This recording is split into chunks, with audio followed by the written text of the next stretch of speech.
please join me in welcoming Denzel Washington.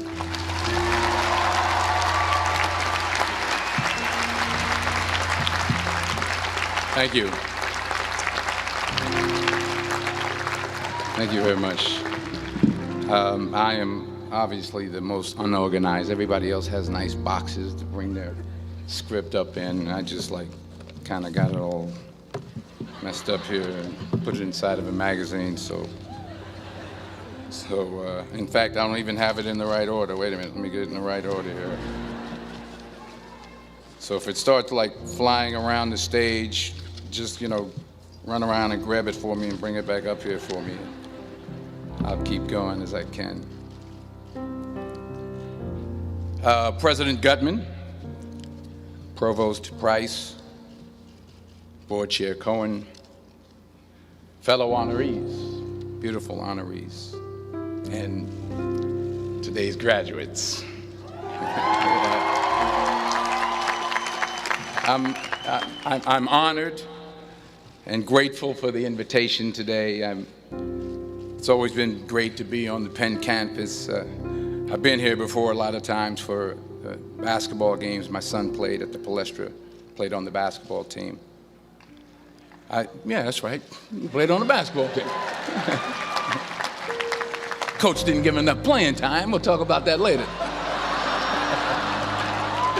No, but I'm really pleased with the progress that Coach Allen has made, and no, I do. I really am, and I hope I'm the best success in the future. And I always get a warm welcome when I come to Pennsylvania, when I come to Philadelphia, except on the few occasions where I wear my Yankee cap.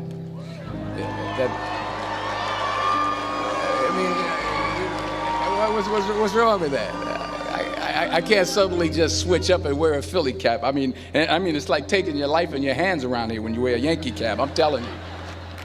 I met a couple of guys and they were like, "Hey, we love you, Denzel, but you walking around with that hat on. We don't care who you are." So you'll be happy to see that I'm not wearing my Yankee cap today. I'm wearing my Yankee socks, my Yankee t-shirt, my Yankee jock shorts, my Yankee underwear, my Yankee toe warmers, but not my Yankee cap. But still, I'll be honest with you, I'm a little nervous. I'm not used to speaking at a graduation of this magnitude. It's a little overwhelming. It's out of my comfort zone.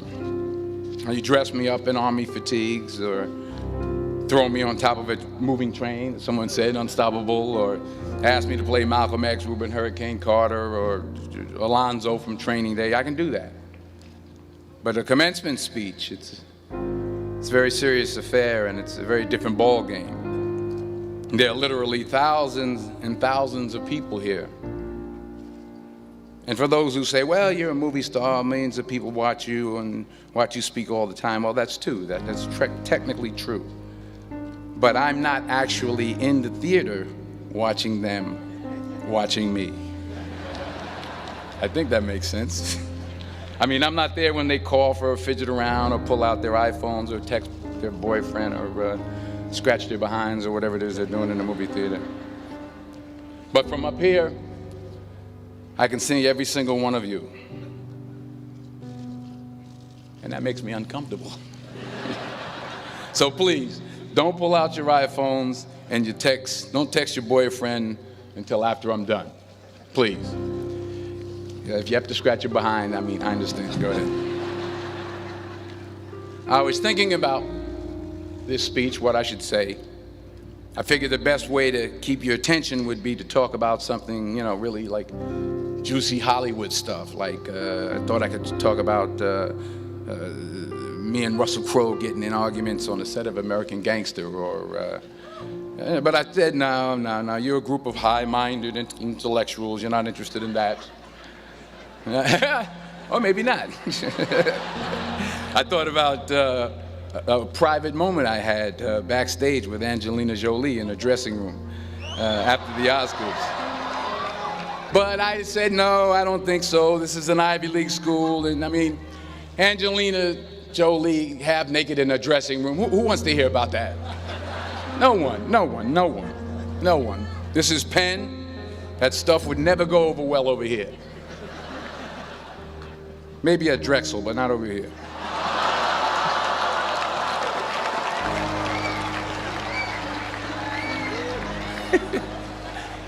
Ooh, I'm in trouble now. So I was back to square one, feeling the pressure. So now you're probably thinking, if it was going to be this difficult, this much pressure, why did I even accept today's invitation in the first place? Well, you know, my son goes here, that's number one. That's a good reason. And I always like to check to see how my money's being spent. And I'm sure there's some parents out there who can relate to what I'm talking about. Yeah. It's everybody upstairs. And there were some other good reasons for me to show up. Sure, I got an Academy Award, but I never had something called a magic meatball after waiting in line for half an hour at the food truck. Yeah? Yes, I talked face to face with President Obama, but I never talked face to face with a guy named Queeter who sings bad songs over at Smokes on Tuesday night. I never been to Buies. I never been to Hemos. Yes, I have played a detective who battles demons, but I've never been to a school in my life where the squirrel population has gone bananas. I mean, they're breaking in the dorm rooms, they're walking around campus. I think I saw some carrying books on their way to class. So I had to be here. I had to come. Even though I was afraid I might make a fool of myself. In fact, if you really want to know the truth, I had to come exactly because I might make a fool of myself. Now, what am I talking about? Here it is. I found that nothing in life is worthwhile unless you take risks. Nothing. Nelson Mandela said, "There is no passion to be found playing small and settling for a life that's less than the one you're capable of living." Now, I'm sure in your experiences in school and applying to college and picking your major and deciding what you want to do with life, I'm sure people have told you to make sure you have something to fall back on. Make sure you got something to fall back on, honey. But I never understood that concept, having something to fall back on. If I'm going to fall, I don't want to fall back on anything except my faith. I want to fall forward. I figure at least this way I'll see what I'm going to hit. Fall forward. This is what I mean. Reggie Jackson struck out 2,600 times in his career, the most in the history of baseball. But you don't hear about the strikeouts. People remember the home runs. Fall forward. Thomas Edison conducted 1,000 failed experiments. Did you know that? I didn't know that. Because the 1,001st was the light bulb. Fall forward. Every failed experiment is one step closer to success. You've got to take risks, and I'm sure you've probably heard that before, but I want to talk to you about why that's so important. I got 3 reasons, and then you can pick up your iPhones. First, you will fail at some point in your life. Accept it. You will lose. You will embarrass yourself. You will suck at something. There's no doubt about it. And I know that's probably not a traditional message for a graduation ceremony, but hey, I'm telling you, embrace it, because it's inevitable. And I should know. In the acting business, you fail all the time. Early on in my career, I auditioned for a part in a Broadway musical. Perfect role for me, I thought, except for the fact that I can't sing. So I'm in the wings, I'm about to go on stage, but the guy in front of me, he's singing like Pavarotti. He's just, and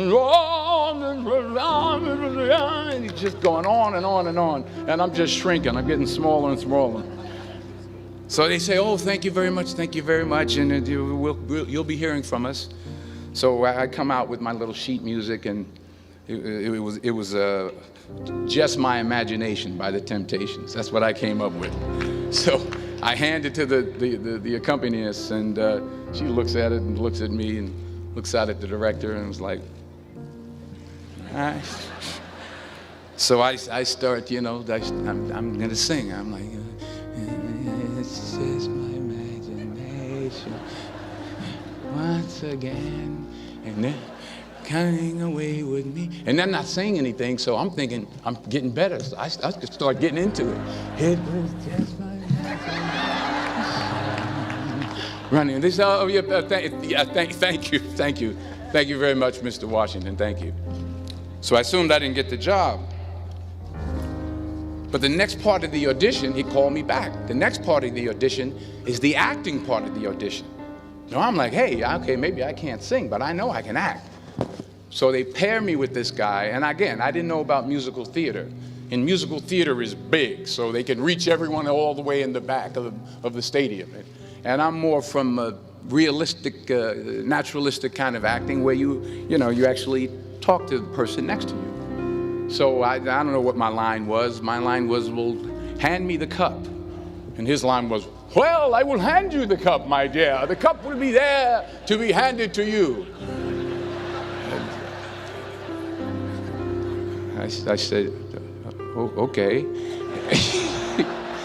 Well, should I give you the cup back? Oh, yes, you should give it back to me because you know that is my cup and it should be given back to me. I didn't get the job. But here's the thing. I didn't quit. I didn't fall back. I walked out of there to prepare for the next audition, and the next audition, and the next audition. I prayed. I prayed, and I prayed. But I continued to fail, and fail, and fail. But it didn't matter, because you know what? There's an old saying, you hang around the barbershop long enough, sooner or later you're going to get a haircut. So you will catch a break, and I did catch a break. Last year, I did a play called Fences on Broadway. Someone talked about it. Won the Tony Award. And I didn't have to sing, by the way. But here's the kicker. It was at the Court Theater. It was at the same theater that I failed that first audition 30 years prior. The point is, and I'll pick up the pace, the point is every graduate here today has the training and the talent to succeed. But do you have the guts to fail? Here's my second point about failure. If you don't fail, you're not even trying. I'll say it again. If you don't fail, you're not even trying. My wife told me this great expression. To get something you never had, you have to do something you never did. Les Brown's a motivational speaker. He made an analogy about this. He says, imagine you're on your deathbed, and standing around your deathbed are the ghosts representing your unfulfilled potential. The ghost of the ideas you never acted on. The ghost of the talents you didn't use. And they're standing around your bed, angry, disappointed, and upset. They say, we came to you because you could have brought us to life, they say. And now we have to go to the grave together. So I ask you today, how many ghosts are going to be around your bed when your time comes? You've invested a lot in your education, and people have invested in you. And let me tell you, the world needs your talents. Man, does it ever. I just got back from Africa like 2 days ago, so if I'm rambling on, it's because I'm jet lagged. I just got back from South Africa. It's a beautiful country, but there are places there with terrible poverty that need help. And Africa is just the tip of the iceberg. The Middle East needs your help. Japan needs your help. Alabama needs your help. Tennessee needs your help. Louisiana needs your help. Philadelphia needs your help. The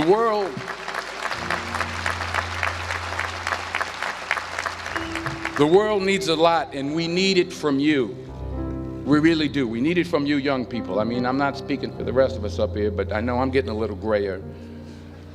We need it from you, the young people, because remember this. So you got to get out there. You got to give it everything you got, whether it's your time, your talent, your prayers, or your treasures. Because remember this, you will never see a U-Haul behind a hearse.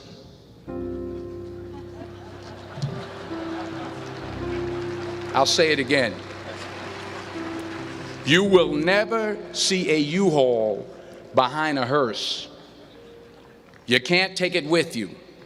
The Egyptians tried it, and all they got was robbed. So the question is, what are you going to do with what you have? I'm not talking about how much you have. Some of you are business majors, some of you are theologians, nurses, sociologists. Some of you have money, some of you have patience, some of you have kindness, some of you have love. Some of you have the gift of long suffering, whatever it is, whatever your gift is. What are you going to do with what you have? All right, now here's my last point about failure. Sometimes it's the best way to figure out where you're going. Your life will never be a straight path. I began at Fordham University as a pre-med student. I took a course called cardiac morphogenesis. I still can't say it. Cardiac morphogenesis. I couldn't read it, I couldn't say it, I sure couldn't pass it. So then I decided to go into pre-law, then journalism. And with no academic focus, my grades took off in their own direction. Yeah, down. I was a 1.8 GPA one semester, and the university very politely suggested that it might be better to take some time off. I was 20 years old. I was at my lowest point.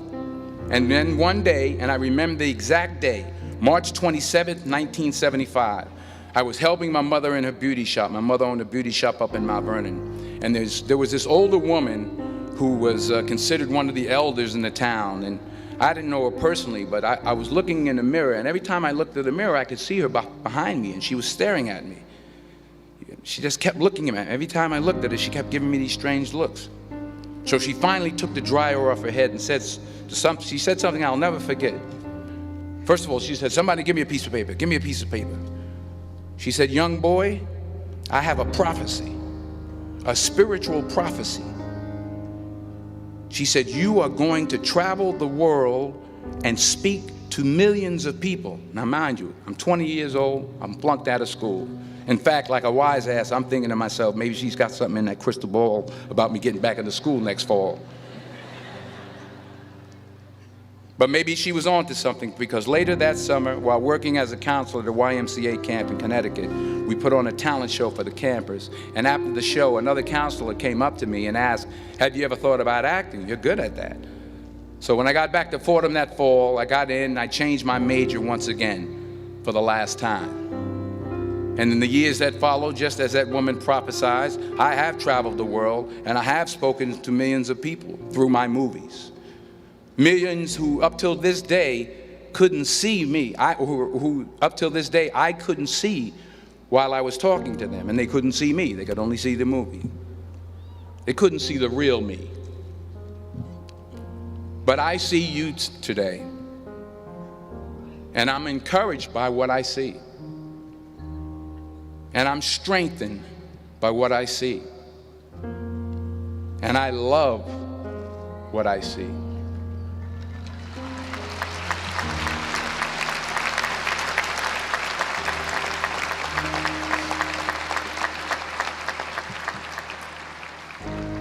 One more page, and I'll shut up. Let me conclude with this one final point, and actually the president kind of brought it up. It has to do with the movie Philadelphia. She stole my material. Many years ago, I did this movie called Philadelphia. We filmed some of the scenes right here on campus. Philadelphia came out in 1993. Most of you were probably still in diapers. Some of the professors too. But that cracked me up. But it was a good movie. Rent it on, what do you call it, Netflix. It's a good movie. Rent it. I get 23 cents every time you rent it. Please, rent it. True. Parents up there, rent it. Netflix, please. Tell your friends too. It's about a man played by Tom Hanks who's fired from his law firm because he has AIDS. He wants to sue the firm, but no one's willing to represent him until a homophobic ambulance chaser lawyer, played by yours truly, takes on the case. In a way, if you watch the movie, you'll see everything I'm talking about today. You'll see what I mean about taking risk or being willing to fail. Because taking risk is not just about going for a job. It's also about knowing what you know and what you don't know. It's about being open to people and to ideas. In the course of the film, the character I play begins to take small steps, small risks. He very, very, very slowly begins to overcome his fears. And I feel ultimately his heart becomes flooded with love. And I can't think of a better message as we send you off today. To not only take risks, but to be open to life, to accept new views, and to be open to new opinions, to be willing to speak at a commencement at one of the best universities in the country, even though you're scared stiff. While it may be frightening, it will also be rewarding. Because the chances you take, the people you meet, the people you love, the faith that you have, that's what's going to define you. So members of the class of 2011, this is your mission. When you leave the friendly confines of Philly, never be discouraged, never hold back, give everything you got. And when you fall throughout life, and maybe even tonight after a few many glasses of champagne, remember this: fall forward. Congratulations, I love you, God bless you, I respect you.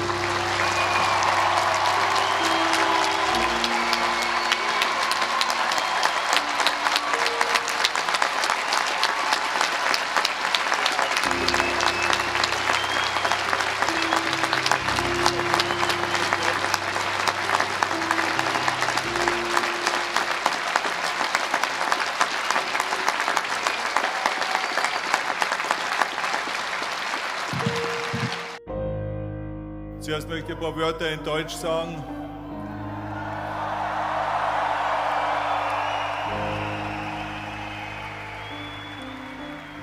Ich bin sehr glücklich, hier in München zu sein, weil München ist für mich eine sehr wichtige Stadt.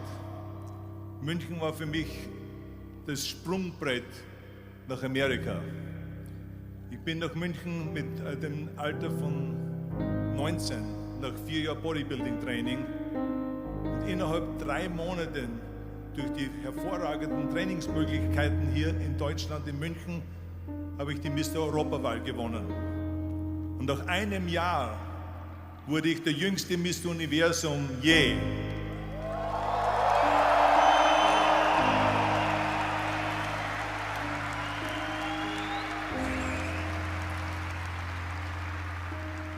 So, meine Karriere, meine internationale Karriere hat hier in München begonnen.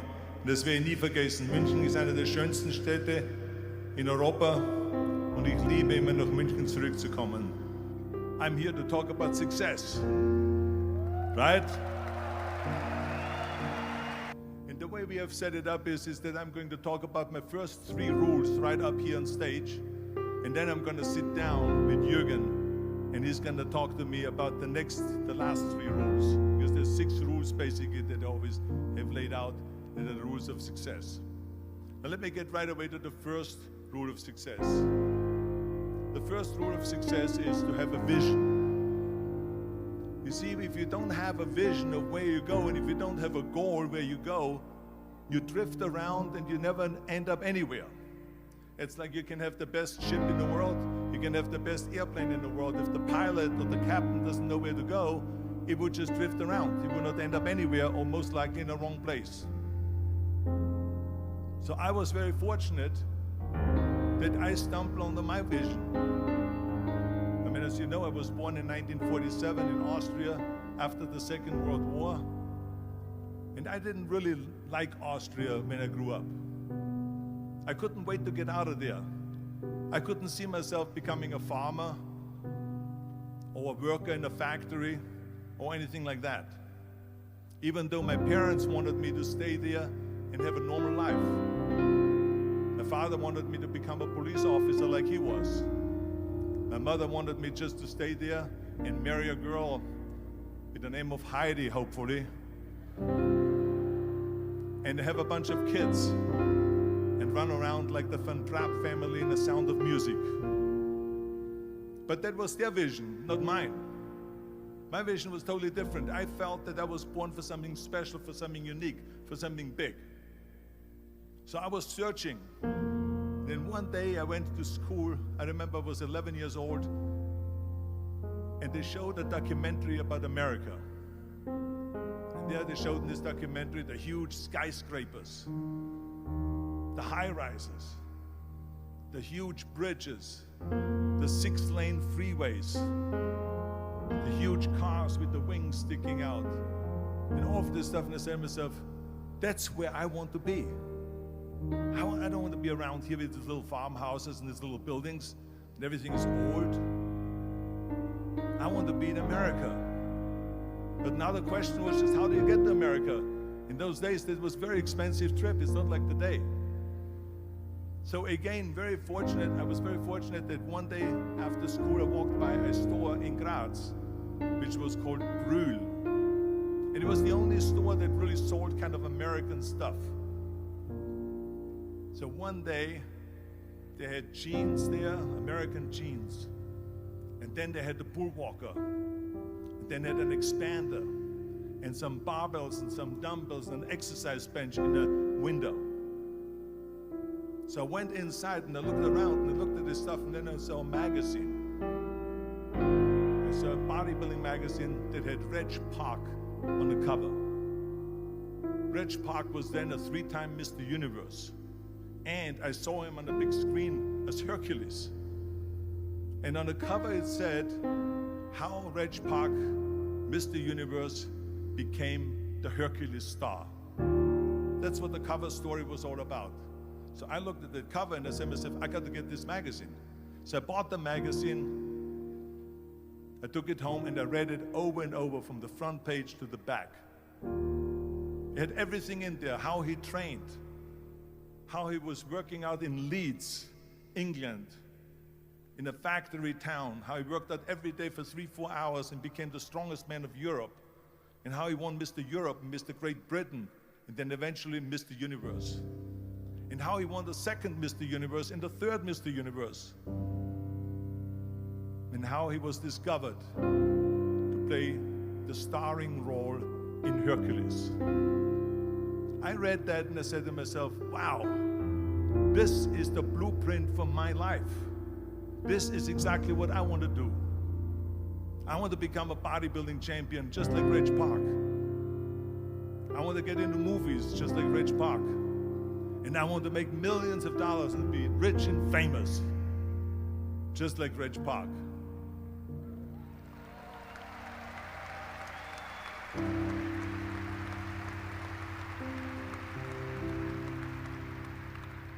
Do you know how great it felt that I knew where I was going? Imagine the majority of people don't know where they're going. I knew where I was going, that I'm going to become this bodybuilding champion just like him. So it was just a question of how do you do it? I was so relieved, because when you have a goal, when you have a vision, everything becomes easy. Because remember that in America, for instance, when you study, you will see the percentage of people that like their jobs. 74% hate their job in America. Now, this is not much different when you come to Europe. The majority of people don't like what they're doing, because they're really not doing it because they didn't have a goal and they followed this goal They just aimlessly drift around, and then all of a sudden there's a job opening, so they get that job because you have to work. But then when you work, it's a chore. It's work. It's not fun. So if you think about, only a quarter of the people really enjoy what they're doing in life. That is unbelievable if you think about it. So I felt so blessed that I knew what I was doing. It's like a medical student that studies and knows he wants to become a doctor. You know where to go. So I knew where to go. So people always ask me, when they saw me in the gym in the pumping iron days, they said, why is it that you're working out so hard? 5 hours a day, 6 hours a day, and you have always a smile on your face. The others are working out just as hard as you do, and they look sour in the face. Why is that? And I told people all the time, I said, because to me, I'm shooting for a goal. In front of me is the Mr. Universe title. So every rep that I do gets me closer to accomplishing that goal, to make this goal, this vision, turn into reality. Every single set that I do, every repetition, every weight that I lift will get me a step closer to turn this goal into reality. So I couldn't wait to do another 500-pound squat. I couldn't wait to do another 500-pound bench press. I couldn't wait to do another 2,000 reps of sit-ups. I couldn't wait for the next exercise, for the next half hour of posing and all the kind of things that you have to do to be a champion.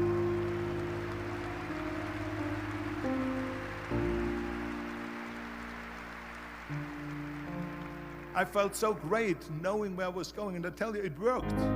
I mean, think about it. And at the end, I was just not visualizing just my exercise, but I was really lifting the trophy over my head. That's what I was thinking about. And with the age of 20, I went to London and I won the Mr. Universe contest as the youngest Mr. Universe ever. And it was because I had a goal.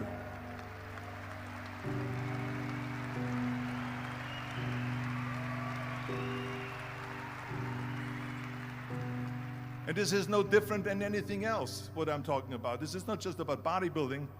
It was the same in acting. I remember when I was doing Conan the Barbarian.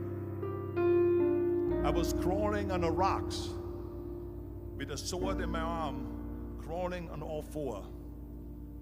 And of course, being that it's Conan, I didn't have clothes on or anything like that, right? So it was kind of, my knees were bare, my elbows were bare and everything else, and I'm crawling on the rocks. So after 10 takes, my elbows were bleeding and my knees were bleeding. And the director came to me and he said, Arnold, I'm so sorry that you have to go through this, but we need one more take, a close-up of you crawling with the sword towards the camera. Can you handle one more take? And I said to him, I don't know what you're talking about. He says, I'm totally fine. He says, but you're bleeding. I said, because I don't feel it, because I can visualize what the scene will look like in a film. And I'm so excited about this scene.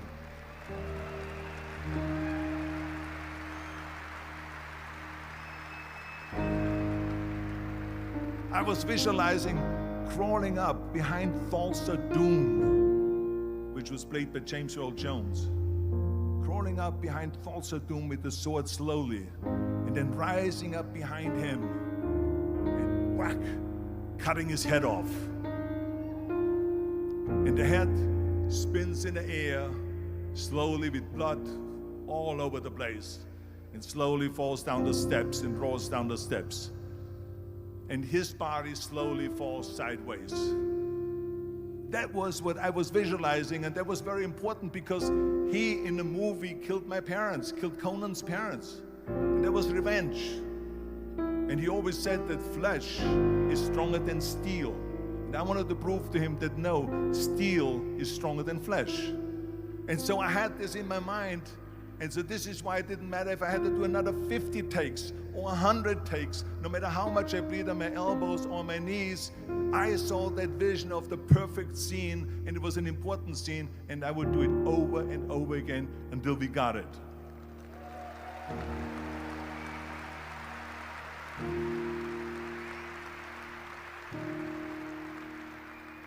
And the same thing is also in politics.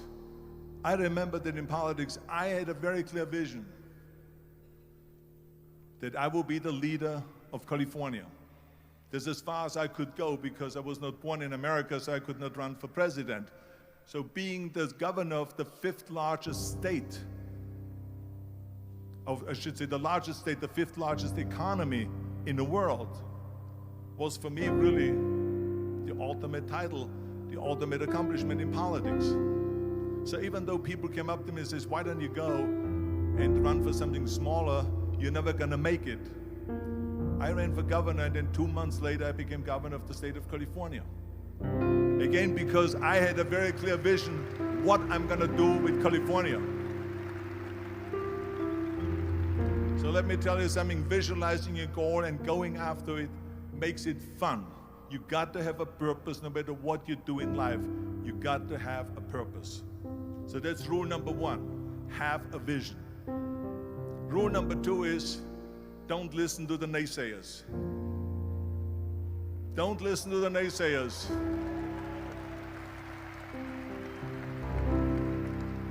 Everything I ever did, the thing that I heard out of people's mouth was, that's impossible. That can't be done. Or no. I remember when I wanted to be a bodybuilding champion, including my parents and everyone else around me, said this is impossible. Why don't you become a ski champion? That's what they do in Austria. Or a bicycle champion, they do some track and field. You can't be a bodybuilding champion.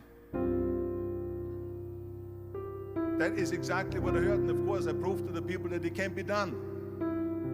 So whenever someone said to me, it can't be done, I heard, it can be done. When they said no, I heard yes. And when they said it's impossible, I heard it is possible. Because I am a strong believer.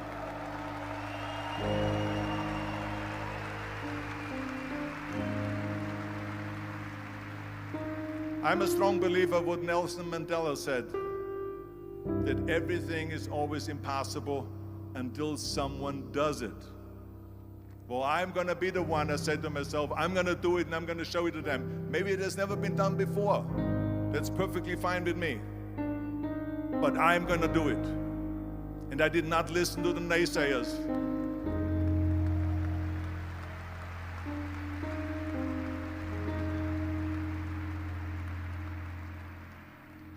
The same was also when I went into not just in bodybuilding, they said no.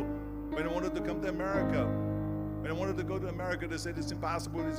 There's no money that you have to fly even over there. You have no money when you go over there to live with. And what do you think, they're gonna wait for you? They have plenty of big bodybuilders over there. It was all no, no, and it can't be done, it's impossible. And I remember then that the same thing happened also when I went into show business. Can you imagine, I was now a bodybuilder, I weighed 250 pounds, I was Mr. Olympia 6 times, I was Mr. Universe 5 times, and Mr. World and Mr. International. I won 13 World Bodybuilding Championships altogether, and now I said to the agent, the Hollywood agent, I want to get into movies. He said, that's funny, Arnold. I asked a studio executive, I say, I want to get into movies. I want to be a leading man. He started laughing. So they all say it's impossible. I said, why is it impossible? He says, because look at how big you are. You weigh 250 pounds. Hercules bodies and muscular bodies weighing 20 years ago. 20 years ago they did Magista and they did all these Samson movies and Hercules movies and stuff like that, but not anymore. Arnold, this is the 70s. Do you know the sex symbols today? It's Al Pacino. He weighs 150 pounds. It's Dustin Hoffman. He weighs 146 pounds. And guess who else is a sex symbol? Woody Allen. So imagine they're telling me now that those are the new sex symbols. So therefore forget about it. And then they told me, says, and your accent, even if you reduce all your body weight and everything and have a normal body, your accent. I I said, your accent, I mean, it will go give people goosebumps. With the German accent, it will get people the creeps. They will get scared. He says, no one in Hollywood ever has become a leading man that had an accent. Doesn't happen. People in America want to hear their actors talk like John Wayne, or like Burt Reynolds, or like Clint Eastwood. Not like someone on Hogan's Heroes or something like that. Some Nazi movie. That's the kind of stuff that I heard. They said, no, you see, it's impossible. And plus your name who can pronounce Schwarzenegger or something like that. No one can pronounce that, so forget about it, Arnold. This is the kind of thing that I heard. Imagine, you go from studio executive to studio executive, from agent to agent, from manager to manager, and they all said exactly the same thing. Now that's very encouraging, isn't it? But you know something? I didn't give a shit. I didn't.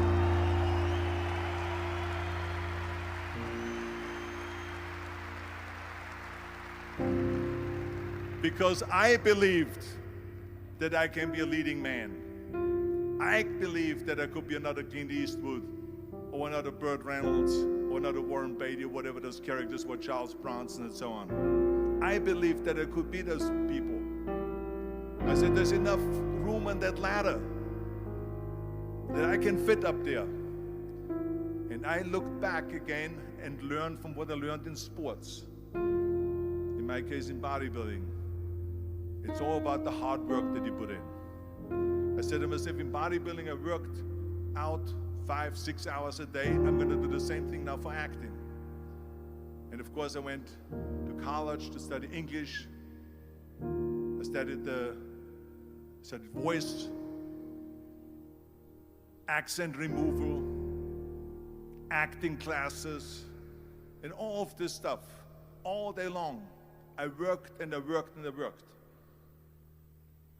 And within a short period of time, I made one movie called Hercules in New York, which of course went right into the toilet.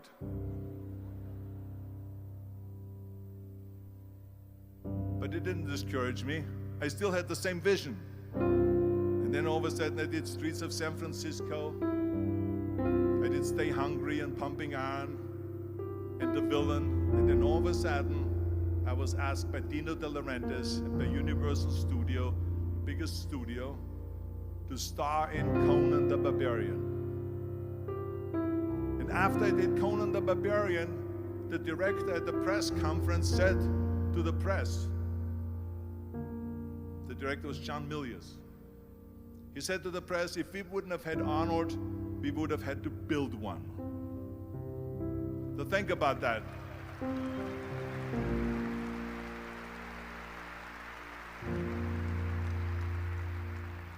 The very body that they said can never be sold because the time is wrong.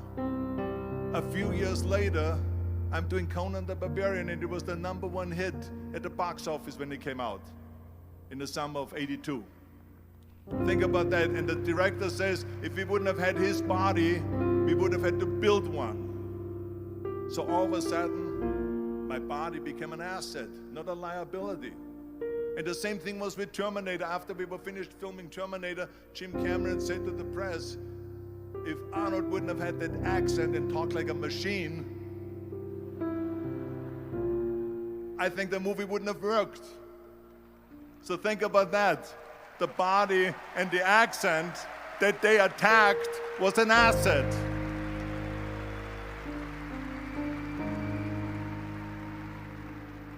But I didn't listen to those losers.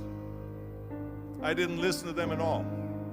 Because that's exactly the way it was in politics again, when everyone said no, no, no, and it can't be done. And I became governor of California, and this is with everything like that. This is just the reality of it, is that you cannot listen to the naysayers. So this is a very important lesson for all of you. So when someone says, no, this is a stupid idea, you in your mind, you don't have to say it, but in your mind just say this, fuck you, you're an asshole. What do you know?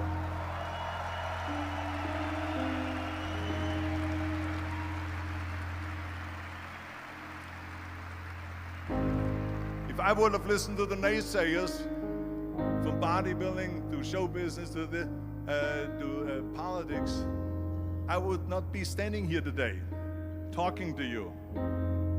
I would be in Austria in the Alps yodeling. That's right. I would be in Austria still left yodeling. That's what I will be doing, exactly. So this is why I say don't listen to the naysayers. And the next thing, the third point that I'm going to make to you is, before we sit down with Jürgen and talk about the rest of the three, is work your ass off. There is no magic pill. There is no magic out there. You cannot get around. You have to work and work and work. I can tell you, I've watched the day for half an hour, Jürgen and his wife, that put on this show, this great event here. They work their ass off to put this together. All year long they work and they work and they work. This does not come together by itself.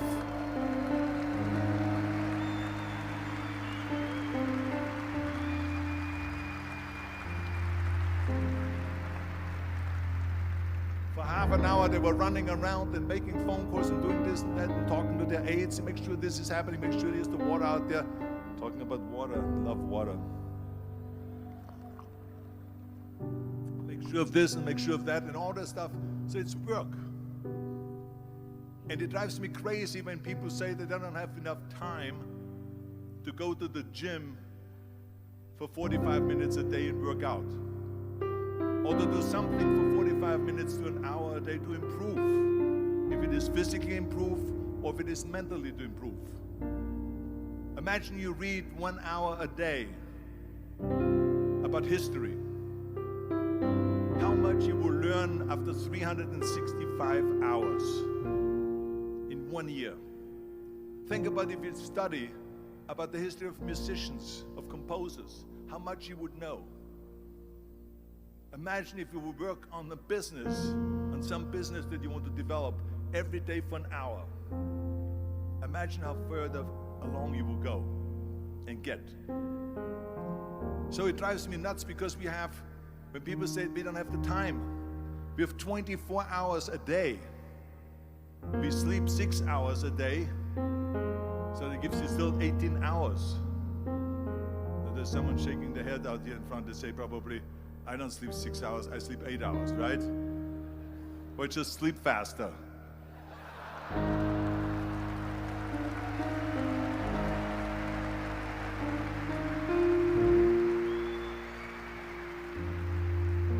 So we have 18 hours a day. The average person works around 8 to 10 hours. So let's assume it's 10 hours, so we have 8 hours left. Then you travel around an hour a day, maybe 2 hours a day. So now you have still 6 hours left. So what do you do with these 6 hours? What do you do with these 6 hours? Then we eat a little bit, then we schmooze a little bit, talk a little bit to people and all that stuff. But you can see how much time there is available if you organize your day. So you got to work hard. I mean, let me tell you something. When I went to America, I went to college. I went and worked out 5 hours a day. And I was working on construction. Because in those days in bodybuilding, there was no money. I didn't have the money for food supplements or anything. So I had to go to work. So I worked in construction. I went to college. I worked out in the gym, and at night from 8 o'clock at night to 12 midnight, I went to acting class 4 times a week. So I did all of that. There was not one single minute that I wasted. And this is why I'm standing here today.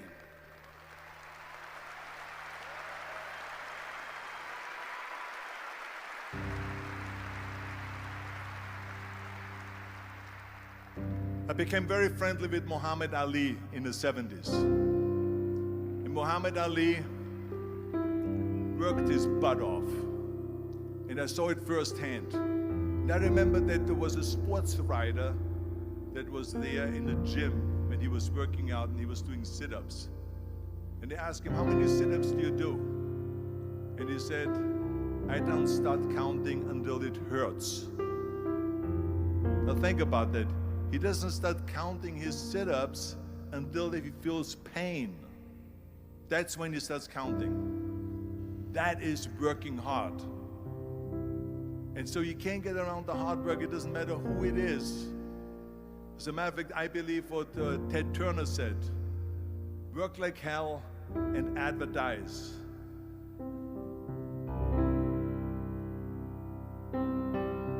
You get it? Work like hell, go to bed, and early to rise, work like hell and advertise. So you work your ass off, and then you let the world know about your work. That's what it is all about. Let people know. If you have a company, if you have a movie, if you do a sports, work your ass off, but then advertise and let everyone know. So this is what it's all about. So anyway, so those are the three main rules that I have here for you today, right here. And then the rest of it we talk about when we sit down now. I think that Jürgen said he's going to pull out some chairs. Then we're going to talk about the other one, which is, of course... Okay. Ja, lieber Arnold, du hast uns jetzt 3 deiner Erfolgsregeln schon einmal mitgeteilt. Aber ich weiß aus verschiedensten Vorträgen, die ich von dir schon gesehen habe, dass es dann noch ein paar wichtige gibt, nämlich wie wichtig ist dieser Plan B, wo viele sagen, man braucht einen Plan B, man braucht einen Plan B, ein Plan reicht nicht aus, du musst auch auf Nummer sicher gehen. Was sagst du dazu? Well, I hate Plan B. And I tell you why. Because we have so many doubters, as I've said earlier, the no-sayers. We have so many of those people that say no and you can't do it, that's impossible. That is okay because we just turn off, as I said earlier, and we listen and we hear the no being a yes. You can't do it, you can do it, and all of that. So that is possible to do that amongst all the negative people around you. But when you start doubting yourself, that's very dangerous. Because now what you're basically saying is that if my plan doesn't work, I have a fallback plan, I have a plan B. And that means that you start thinking about plan B, and every thought that you put into plan B, you're taking away now that thought and that energy from plan A.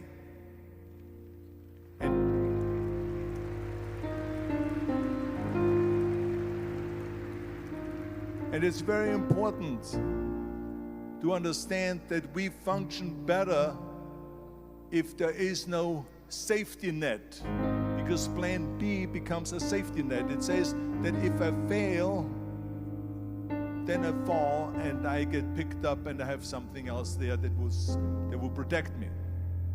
And that's not good, because people perform better when there's no safety net. People perform better in sports and everything else if you don't have a plan B. I'm telling you, I've never ever had a plan B.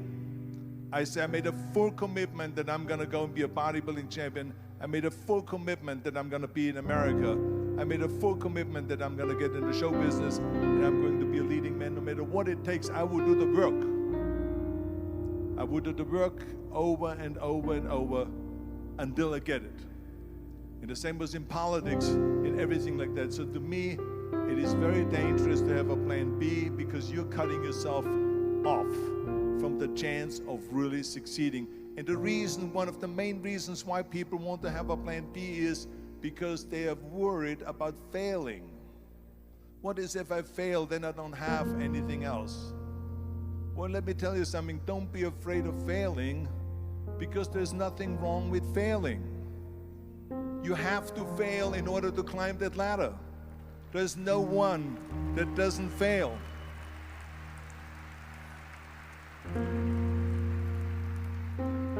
Michael Jordan said in one of his interviews, when they said, "You're unbelievable, you're the greatest basketball player of all times." I mean, tell me about that. And he says, "Well, you're just mentioning the successes. But he says, for me to become the greatest basketball player, I missed 9,000 shots when I was playing basketball at the NBA games. So during these games that he was so successful, he missed 9,000 shots.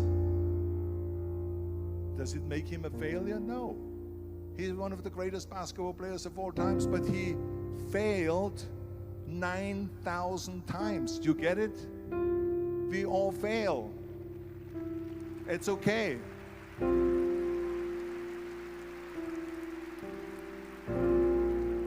What is not okay is that when you fail, you stay down.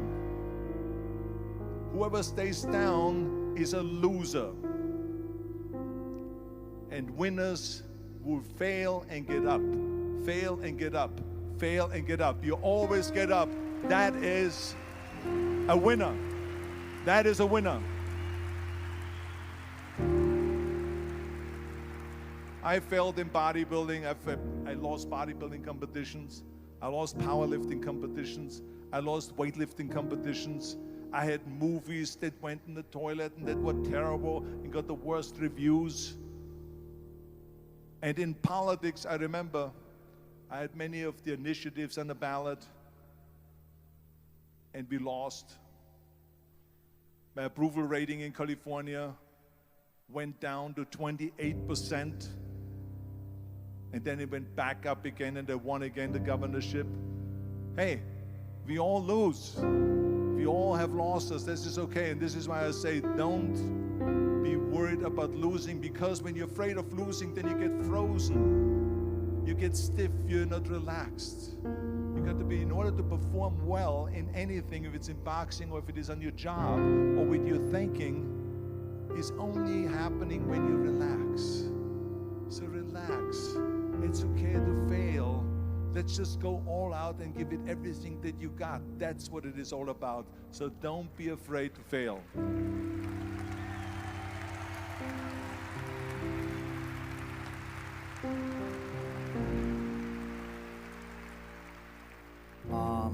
My wife Kirsten and I, we have a foundation and build up schools in Africa for poor children. So because I think it's very important when you are successful to give back to the society, give back to the world. What is your opinion to this?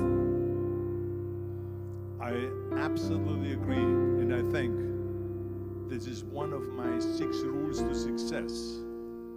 You can only feel complete as a person if you think about what can you do for your fellow member around you that maybe needs help. I felt like that everyone has a different motivation why you get into that. I was an immigrant going to America, and I saw how America was the most generous country in the world. I mean, they opened up their arms to me, they helped me, they invited me for Thanksgiving dinner. The people, they brought me, the bodybuilders in the gym brought me plates to my apartment because I had no plates, I had no silverware, I had no bedware, I had no pillows, I had no blanket, I had no TV, I had no radio, I had nothing. They brought it to my apartment. They helped me. And I saw that firsthand, this generosity in America. And I said to myself, as an immigrant that is being embraced with open arms, that I need to go and make sure that I give something back. Right? Because I started thinking about how did America become such a great country? How did America become such a generous country? Well, I look back in history and I realized that people have fought for America, and people have died for America, and people have suffered for America. And so it's my job now to contribute to keep it as being the #1 country in the world. And this is when I started feeling obligated. I said to myself, so what can I do? I'm a bodybuilder, what can I do? But then I realized when I saw Special Olympics that I can help and train Special Olympians. And so we started getting involved in Special Olympics, and in no time I proposed to them to start powerlifting in Special Olympics, to have deadlift, which was a safe thing to do, and to have bench press, which was a safe thing to do. And it became the #1 sports in Special Olympics, powerlifting. They always have a packed hall of 5,000 people. And I became the national trainer and the international trainer of Special Olympics.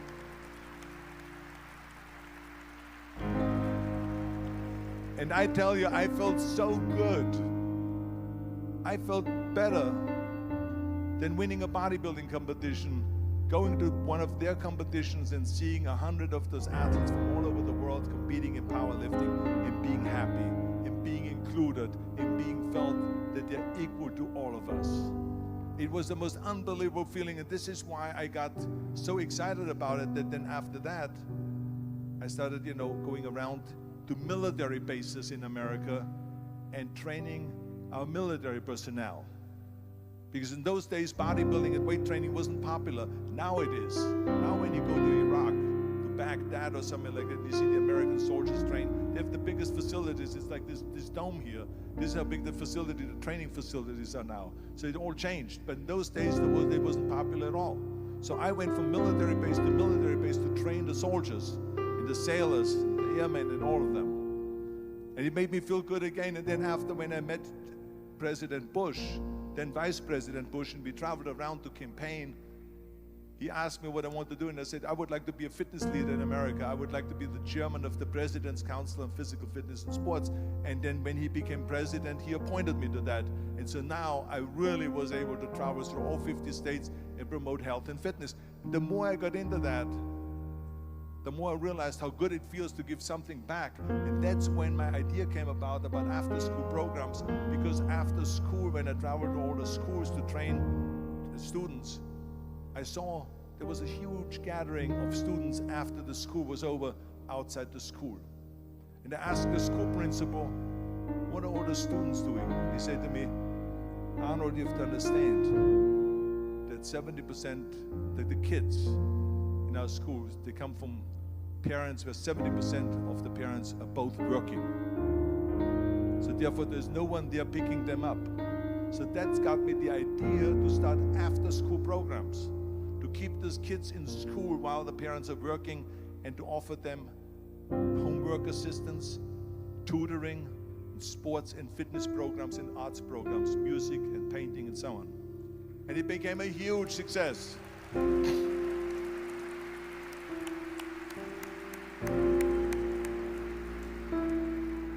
So as you know, it becomes addictive. So it becomes addictive. So then when that became very successful, now we have after-school programs all over the United States. Then, of course, when 2003 happened, where there was a governor's race in California, I said to myself, now is my chance to jump in there and to really give everything. And people said to me, says, are you crazy to run for governor? When you're governor, he says, you cannot go and make movies anymore. I said, well, duh. I mean, I know that you can't run the state and make movies. Of course not. He says, well, you would lose all these millions of dollars. I mean, you're getting 20, 25, 30 million dollars a movie, you will lose that. I say, I don't care. I say, all the money that I made is because of America. My success is because of America. Everything that I've accomplished is because of America. I say, so for me now to give something back for 7 years and not to make money makes no difference to me. I say, I'm gonna do it. And I jumped in the end of the race and did it. And let me tell you something. I'm not poor because those 7 years I didn't get paid. I'm perfectly fine. And it made me feel good that I could give back to America.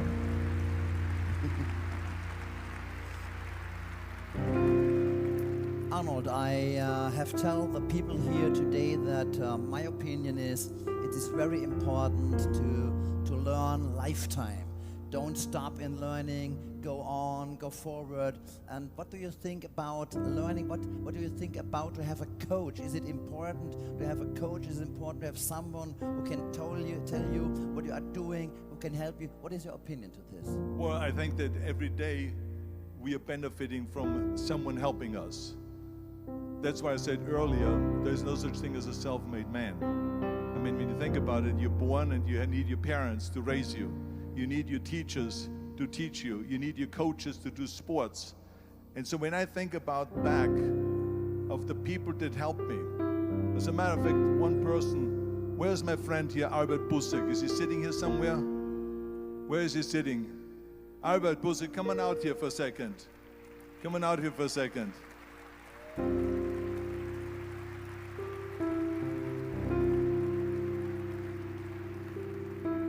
The reason why I just wanted him to come out here to the front so you see him is because without Albert Bussek, I would not have had the bodybuilding career. Stay right there, Albert, and look at this way so they can see your face. Exactly.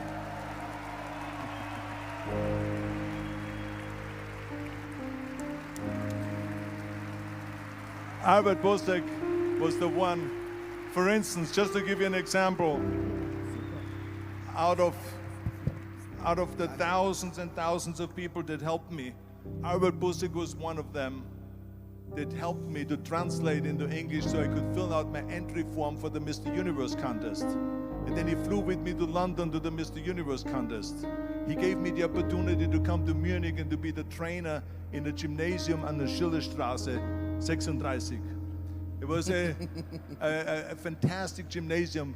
He was an extraordinary friend that took thousands and thousands of pictures since then and helped me in every one of the competitions and everything, was a huge supporter. But this is the kind of people that you need. We need help. We need help.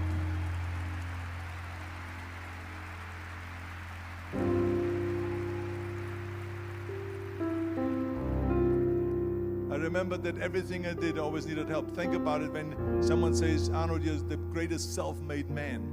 I said, you can call me anything you want. You can call me Arnie, you can call me Schwarzi, you can call me Terminator, you can call me Governator, but don't ever call me self-made man.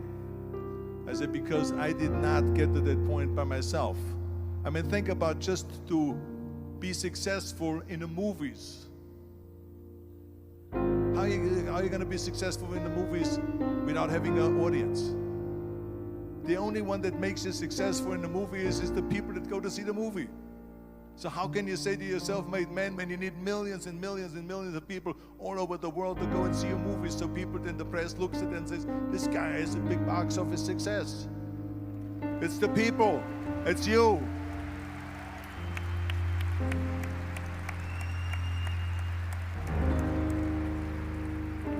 Imagine if Jürgen and I both think that we're self-made people and this hall right now is empty. No one here.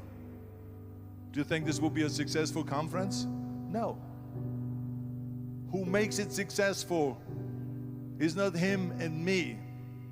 We are just one little molecule that is added to the equation. But you are the ones that make this conference a successful conference. So thank you, all of you, for being here today.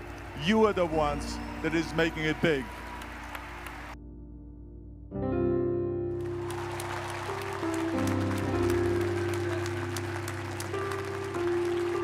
All right. Thank you. Thank you so much. Thank you, President Reif. Thank you, class of 1966. That was alarming, walking along and seeing 66 and then somebody saying, oh, it's their 50th. I almost had a heart attack. Time flies. And mostly thank you to the class of 2016.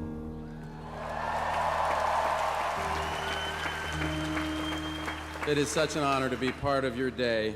It's an honor to be here with you, with your friends, your professors, and your parents. But let's be honest, this is an honor I didn't really earn. I'm just gonna put that out there. I mean, I've seen the list of previous commencement speakers, Nobel Prize winners, the UN Secretary General, President of the World Bank, President of the United States. And who did you get? The guy who did the voice for a cartoon horse. If you're wondering which cartoon horse, that's Spirit, Stallion of the Cimarron, a movie some of you might have grown up watching. It's definitely one of my best performances as a cartoon horse. Well, look, I don't even have a college degree. As you might have heard, I went to Harvard. I just didn't graduate from Harvard. I got pretty close, but I started to get movie roles and I didn't finish all my courses. But I put on a cap and gown and I walked with my class. My mom and dad and brother were there and everything. I just never got an actual degree. You could say I kind of fake graduated. So you can imagine how excited I was when President Reif called to invite me to speak at the MIT commencement. And then you can imagine how sorry I was to learn that the MIT commencement speaker does not get to go home with a degree.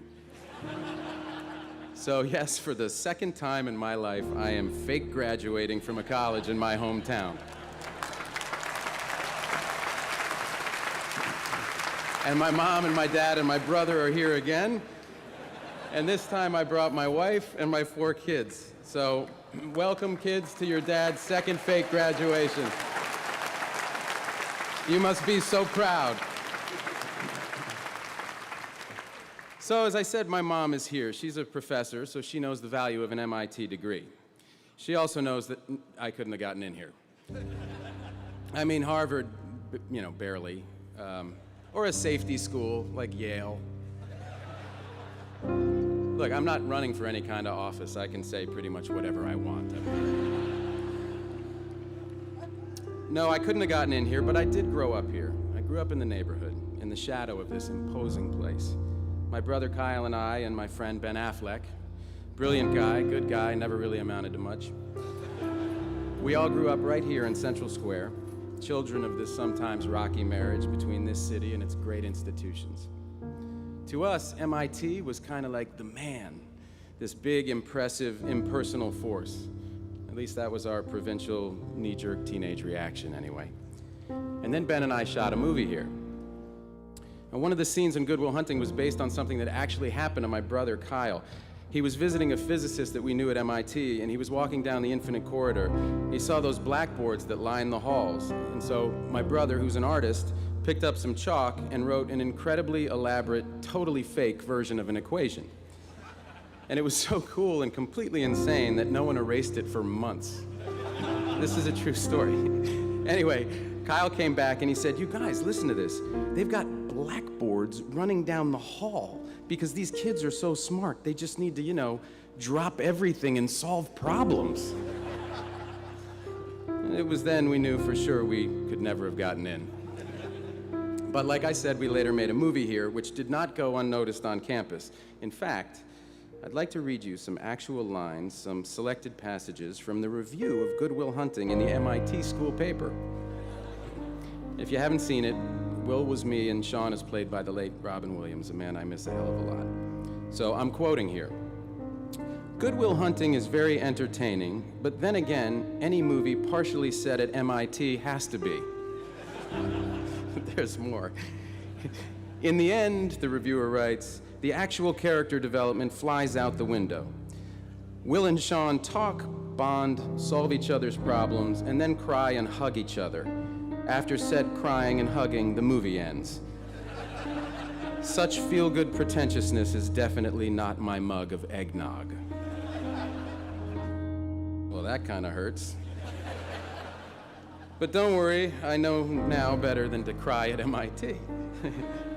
But look, I'm happy to be here anyway. I might still be a knee-jerk teenager in key respects, but I know an amazing school when I see it.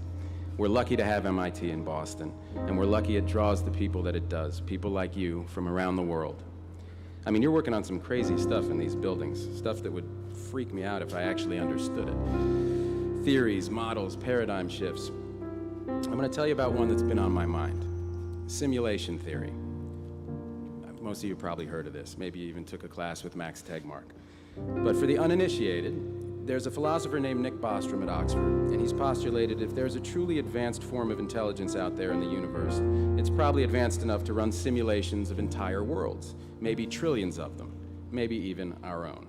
So the basic idea, as I understand it, is that we could be living in a massive simulation run by a far smarter civilization, like a giant computer game, and we don't even know it. And here's the thing. A lot of physicists, a lot of cosmologists, they won't rule it out. I just watched a discussion online a few weeks back. It was moderated by Neil deGrasse Tyson of the Hayden Planetarium, and by and large, the panel couldn't and wouldn't give a definitive answer. Tyson himself put the odds at 50-50. Now, I'm not sure how scientific that was, but it had numbers in it, so I was impressed. But it got me to thinking, what if this, all of this, is a simulation? I mean, it's a crazy idea, but what if it is? And if there are multiple simulations, how come we have to be in the one where Donald Trump becomes the Republican nominee for president?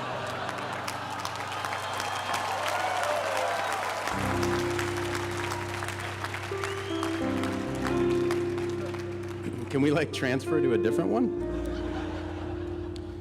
Well, Professor Tegmark has an excellent take on all of this. My advice, he said recently, is to go out and do really interesting things so the simulators don't shut you down. Now then again, what if it isn't a simulation? Either way, my answer is the same.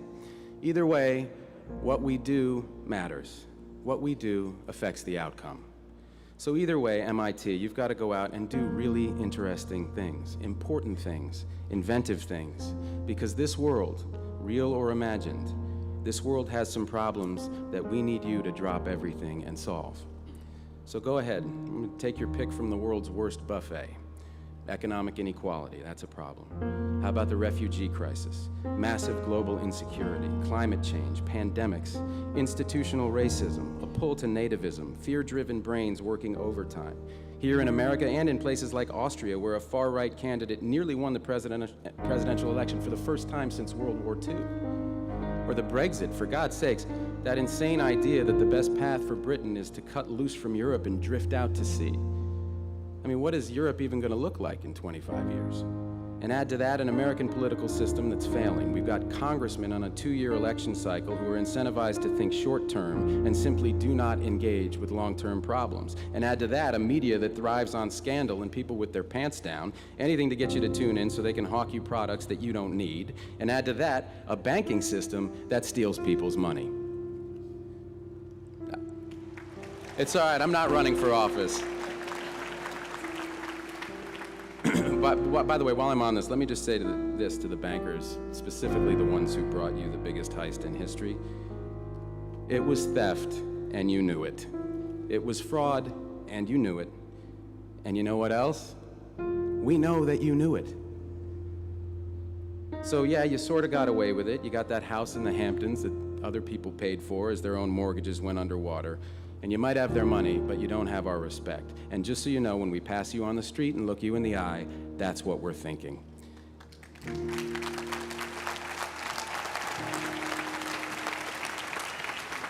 And I don't know if justice is coming for you in this life or the next, but if justice does come for you in this life, her name will be Elizabeth Warren. All right, so before my little banking digression, I rattled off a bunch of big problems, and a natural response is to tune out and turn away. But before you step out into our big troubled world, I want to pass along a piece of advice that Bill Clinton offered me a little over a decade ago. Actually, when he said it, it felt less like advice and more like a direct order. What he said was, turn toward the problems you see. You have to engage and turn towards the problems that you see. Except it sounded like, turn towards the problems that you see. But when he said this to me, he literally turned his body for emphasis towards me. No, listen, it seemed kind of simple at the time, but the older I get, the more wisdom I see in this. That is what I want to urge you to do today, to turn towards the problems that you see and engage with them. Walk right up to them, look them in the eye, and then look yourself in the eye and decide what you're going to do about them. Now, in my experience, there is just no substitute for actually going and seeing these things. I owe this insight, like many others, to my mom. When I was a teenager, Mom thought it was important for us to see the world outside of Boston. And I don't just mean Framingham. She took us to places like Guatemala, where we saw extreme poverty up close, and it changed my whole frame of reference. And I think it was that same impulse that took my brother and me to Zambia in 2006 as part of the One campaign, the organization that Bono founded to fight desperate and what he calls stupid poverty and preventable disease in the developing world. And on that trip in a small community, I met this girl, and I walked with her to a nearby bore well where she could get clean water. She'd just come home from school, and I knew the reason that she was able to go to school at all was clean water. namely the fact that it was available nearby, so she didn't have to walk miles back and forth all day to get water for her family like so many girls and women do around the world. So I asked her if she wanted to stay in her village when she grew up, and she smiled and said, no, I want to go to Lusaka and become a nurse. So clean water, something as basic as that, had given this child a chance to dream. And as I learned more about water and sanitation, I was floored by the extent to which it undergirds all these problems of extreme poverty.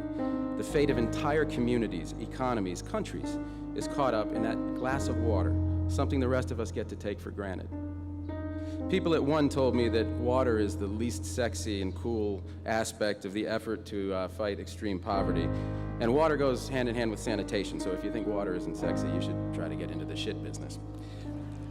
But I was hooked already. The enormity of it, the complexity of the issue, it just hooked me. And getting out in the world and meeting people like this little girl is what put me on the path to starting water.org with a brilliant civil engineer named Gary White. And for Gary and me, seeing the world and its problems, its possibilities, heightened our disbelief that so many people, millions, 660 million in fact, can't get a safe, clean drink of water or a clean private place to go to the bathroom. There are more people with a cell phone than access to a toilet on our planet. And this heightened our determination to do something about it. Now you see some tough things out there, but you also see life-changing joy, and it all changes you. There was a refugee crisis back in '09 that I read about in this amazing article in the New York Times. People were streaming across the border of Zimbabwe to a little town in northern South Africa called Messina. Well, I was working in South Africa at the time, so I went up to Messina to see for myself what was going on. I spent a day speaking with women who had made this perilous journey across the Limpopo River, dodging bandits on one side, crocodiles in the river, bandits on the other. Every woman that I spoke to that day had been raped. Every single one. On one side of the river or both. And at the end of my time there, I met a woman who was so positive, she was so joyful. She had just been given her papers, so she'd been granted political asylum in South Africa. And in the midst of this joyful conversation, I mustered up my courage and I said, "Ma'am, do you mind my asking, were you assaulted on your journey to South Africa?" And she replied, still smiling, "Oh yes, I was raped, but I have my papers now, and those bastards didn't get my dignity."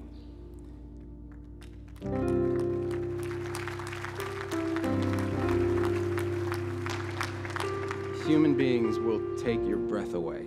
They will teach you so much, but you have to engage. I only had that experience because I went there myself. It was difficult in many ways, but of course that's the point. There is a lot of trouble out there, MIT, but there's a lot of beauty too, and I hope you see both. But again, the point is not to become some kind of well-rounded, high-minded voyeur. The point is to eliminate your blind spots, the things that keep us from grasping the bigger picture.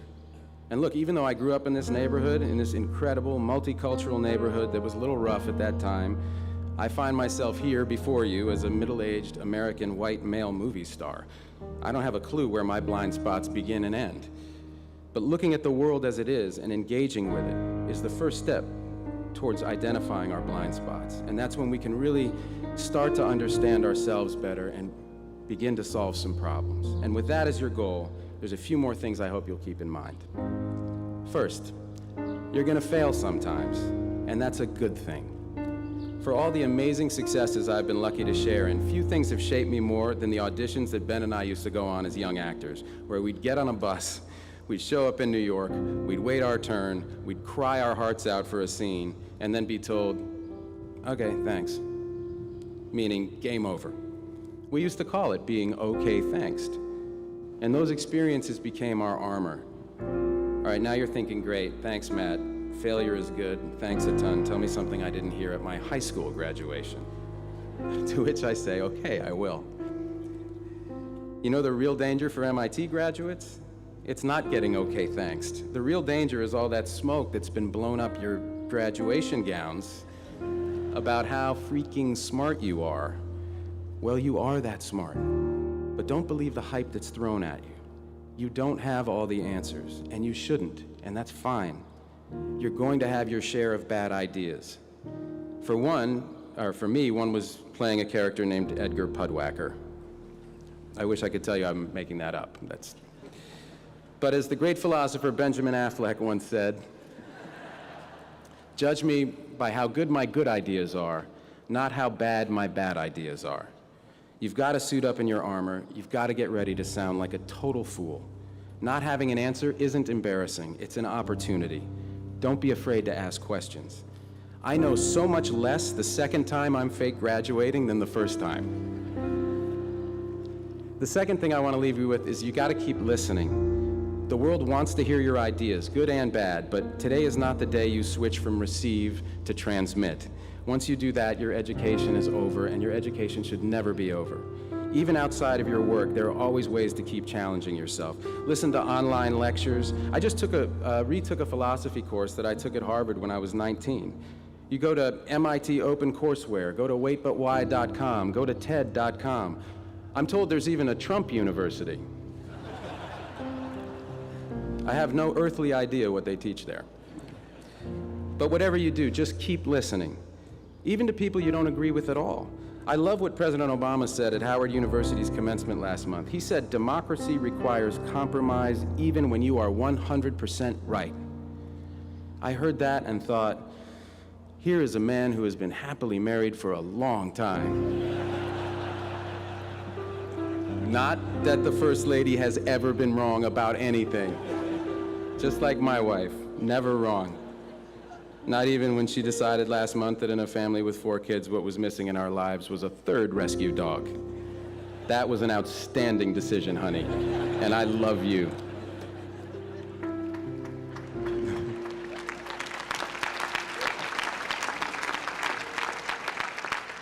The third and last thought I want to leave you with is that not every problem has a high-tech solution. Now, if anybody has the right to think we can pretty much tech support the world's problems into submission, it's you. Think of the innovations that got their start at MIT or by MIT alums. The World Wide Web, nuclear fission, condensed soup. That's true, you should be very proud of that. But the truth is, we can't science the you-know-what out of every problem. There is not always an app for that. I mean, take water again as an example. People are always looking at some scientific quick fix for the problem of dirty and disease-ridden water, a pill you put in a glass, a filter, etc. But there's no magic bullet. The problem's just too complex. Yes, there is definitely, absolutely a role for science. There's incredible advances being made in clean water technology. Companies and universities are getting in on the game, and I'm glad to know that professors like Susan Murcott at D-Lab are focusing on water and sanitation. But as I'm sure she'd agree, science alone can't solve this problem. We need to be just as innovative in public policy, just as innovative in our financial models. And that's the idea behind an approach we have at water.org called Water Credit. It's based on Gary's insight that poor people were already paying for their water, and they, no less than the rest of us, want to participate in their own solutions. So Water Credit helps connect the poor with microfinance organizations, which enables them to build water connections and toilets in their homes and communities. And this approach is really working, helping 4 million people so far, and it's only the start. Our loans are paying back at 99% and above, which is a hell of a better deal than those bankers I was talking about earlier gave anybody. And I agree, it is still not sexy, but it is without a doubt the coolest thing I have ever been a part of. So, thanks. So let me ask you this in closing. What are you going to be a part of? What is the problem that you will try to solve? Whatever your answer, it is not going to be easy. Sometimes your work will hit a dead end. Sometimes your work will be measured in half steps. Sometimes your work will make you wear a white sequined military uniform and make love to Michael Douglas. All right, maybe that's just my work. But for all of you here, your work starts today. And seriously, how lucky are you? I mean, what are the odds that you're the ones who are here today? In the Earth's 4.5 billion year run, with 100 billion people who have lived and died, and the 7 billion of us here now, here you are. Yes, here you are.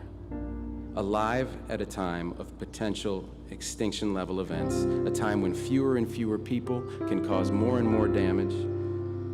a time when science and technology may not hold all the answers, but are indispensable to any solution? What are the odds that you get to be you right now, the MIT class of 2016, with so much on the line? There are potentially trillions of human beings who will someday exist or not, whose fate in large part depends on the choices you make, on your ideas, on your grit and persistence and willingness to engage. If this were a movie I was trying to pitch, I'd be laughed out of every office in Hollywood. Joseph Campbell himself would tell me to throttle down and lower the stakes, but I can't, because this is a fact. This is not fiction. This improbable thing is actually happening. There is more at stake today than in any story ever told. And how lucky you are that you're here and you're you. And how lucky we are that you're here and you're you. So I hope you'll turn toward the problem of your choosing.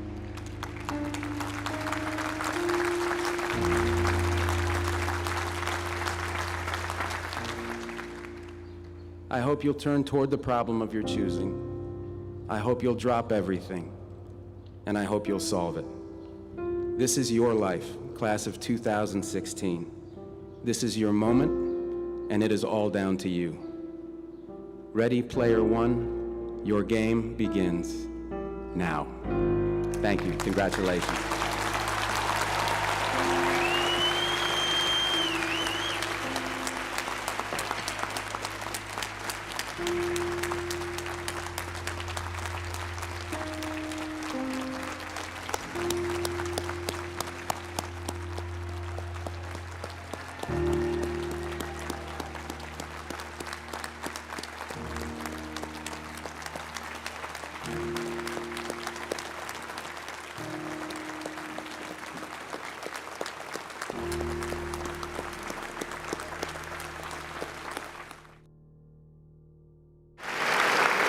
Please welcome to speak to us the funniest man on earth, a performer of legendary comic genius, a children's book author of profound depth, an individual of enormous compassion who is doing so much to make our world a better place, the great Jim Carrey.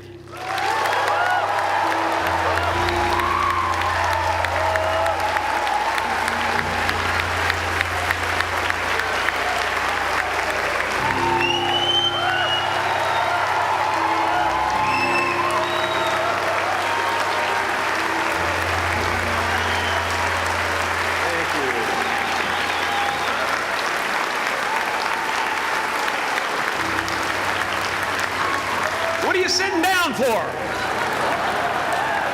I was gonna milk that for a while. You guys can stretch that out in post, right? You can make that longer in the edit. Thank you, Bevan. Thank you all. Jai Guru Dev.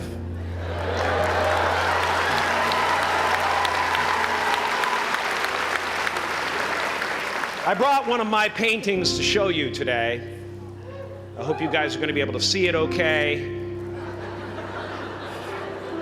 It's not one of my bigger pieces, so you might want to move down front. Get a good look at it. Faculty, parents, friends, dignified guests, graduating class of 2014. And all the dead baseball players coming out of the corn to be with us today. After the harvest, there's no place for them to hide. Fields are empty. There's no cover there. I'm here to plant a seed today, a seed that will inspire you to move forward in life with enthusiastic hearts and a clear sense of wholeness.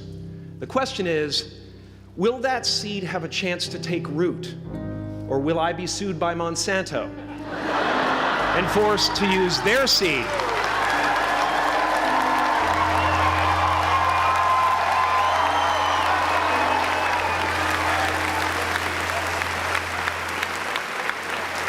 Which may not be totally Ayurvedic. Excuse me if I seem a little bit low energy today, whatever this is. I slept with my head to the north last night. Oh man! Oh man! You know how that is, right, kids? Yeah. Woke up right in the middle of Pitta, couldn't get back to sleep till Vata rolled around. Crazy.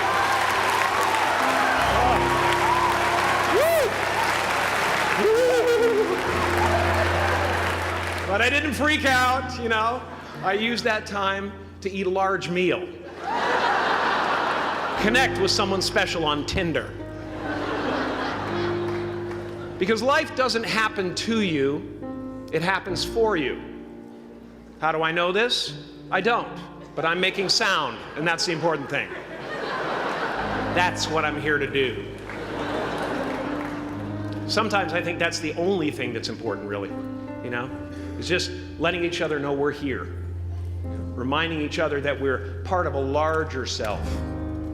I used to think Jim Carrey is all that I was. Just a flickering light, a dancing shadow, the great nothing masquerading as something you can name. Seeking shelter in caves and foxholes dug out hastily, an archer searching for his target in the mirror, wounded only by my own arrows, begging to be enslaved, pleading for my chains, blinded by longing and tripping over paradise.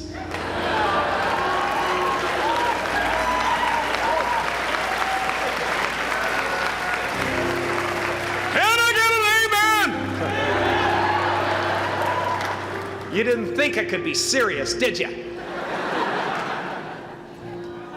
I don't think you understand who you're dealing with. I have no limits.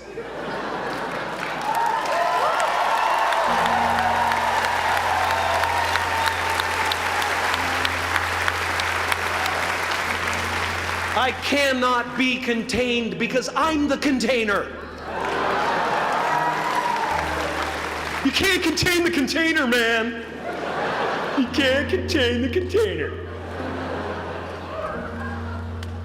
I used to believe that who I was ended at the edge of my skin. That I had been given this little vehicle called a body from which to experience creation.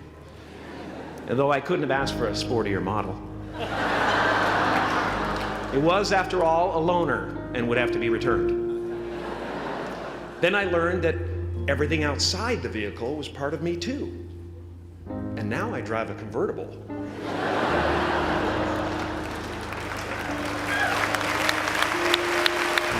Yeah, man. Top down, wind in my hair. Woo! I am elated and truly excited to be present and fully connected to you at this important moment in your journey. I hope you're ready to open the roof and take it all in. Okay, 4 more years then. They're obviously not ready. Just need some more cutting. Now, I want to thank the trustees, the administrators, the faculty of MUM for creating an institution worthy of Maharishi's ideals of education, a place that teaches knowledge and experience, the knowledge and experience necessary to be productive in life, as well as enabling the students through transcendental meditation and ancient Vedic knowledge to slack off twice a day for an hour and a half.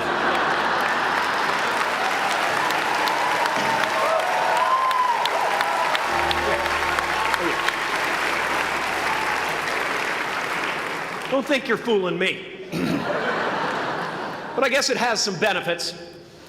It does allow you to separate who you truly are and what's real from the stories that run through your head. You have given them the ability to walk behind the mind's elaborate set decoration and to see that there's a huge difference between a dog that is going to eat you in your mind and an actual dog that is going to eat you.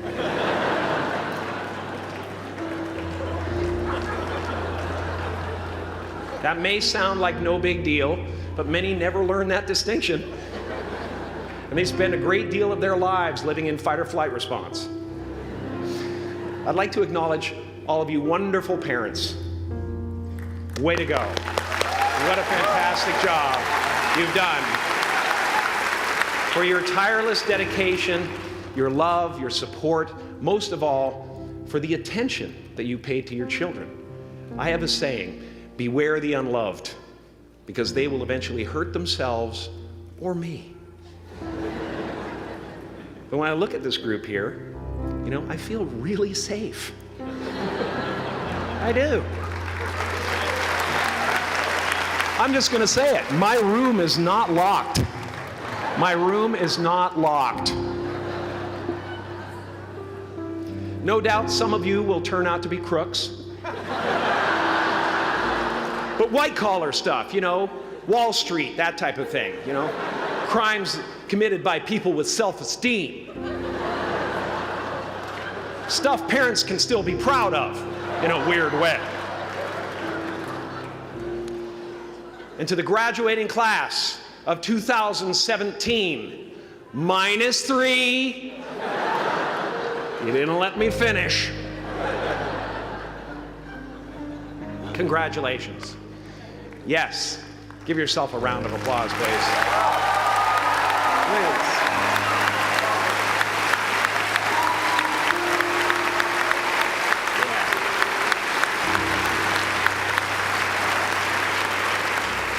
You are the vanguard of knowledge and consciousness, a new wave in a vast ocean of possibilities.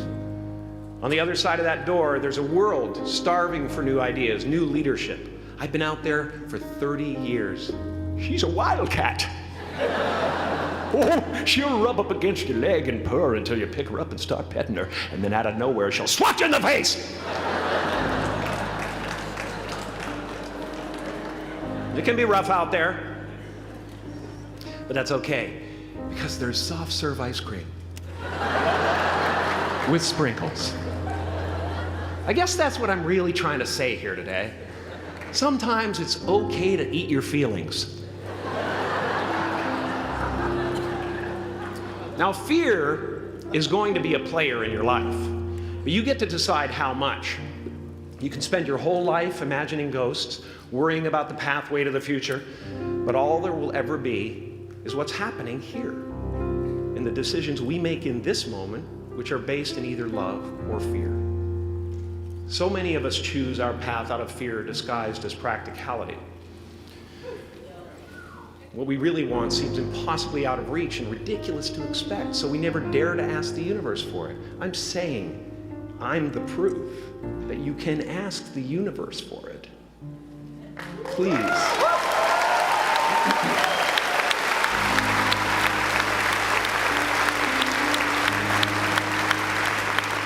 And if it doesn't happen for you right away, it's only because the universe is so busy fulfilling my order.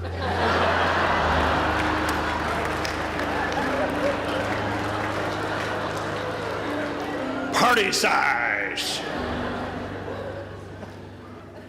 My father could have been a great comedian, but he didn't believe that that was possible for him. And so he made a conservative choice.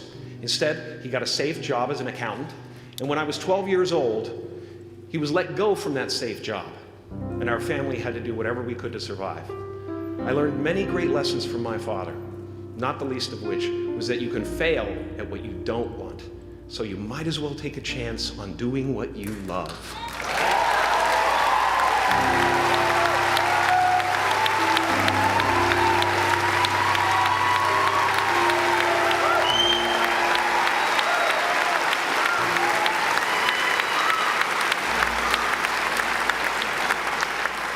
It's not the only thing he taught me, though. You know, I watched the effect of my father's love and humor and how it altered the world around me. And I thought, that's something to do. That's something worth my time. It wasn't long before I started acting up. You know, people would come over to the house and they'd be greeted by a 7-year-old throwing himself down a large flight of stairs. They would say, "What happened?" And I would say, "I don't know. Let's check the replay." I'd go back to the top of the stairs and come back down in slow motion.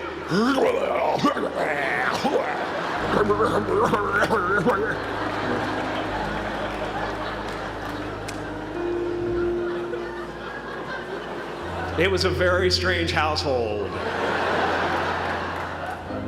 My father used to brag that I wasn't a ham, I was the whole pig. And he treated my talent as if it was his second chance. When I was about 28, after a decade as a professional comedian, I realized one night in LA that the purpose of my life had always been to free people from concern, just like my dad. And when I realized this, I dubbed my new devotion the Church of Freedom from Concern. The Church of FFC.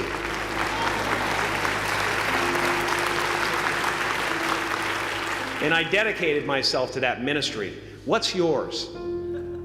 How will you serve the world? What do they need that your talent can provide? That's all you have to figure out. As someone who's done what you're about to go and do, I can tell you from experience, the effect you have on others is the most valuable currency there is.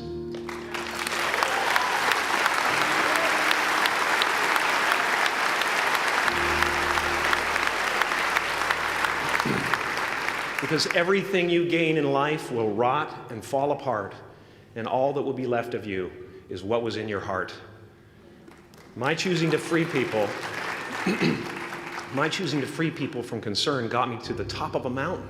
Look where I am. Look what I get to do. Everywhere I go. I'm going to get emotional because when I tap into this, it really is extraordinary to me. I did something that made people present their best selves to me wherever I go.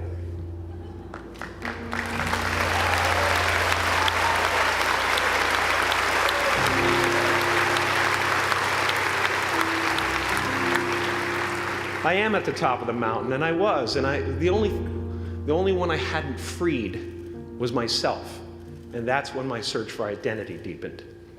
I wondered who I'd be without my fame. Who would I be if I said things that people didn't want to hear? Or if I defied their expectations of me? What if I showed up to the party without my Mardi Gras mask and refused to flash my breasts for a handful of beads? I'll give you a moment to wipe that image out of your mind. But you guys are so ahead of the game. You already know who you are. And that peace that we're after lies somewhere beyond personality, beyond the perception of others, beyond invention and disguise, even beyond effort itself. You can join the game, fight the wars, play with form all you want, but to find real peace, you have to let the armor go. Your need for acceptance can make you invisible in this world. Don't let anything stand in the way of the light that shines through this form.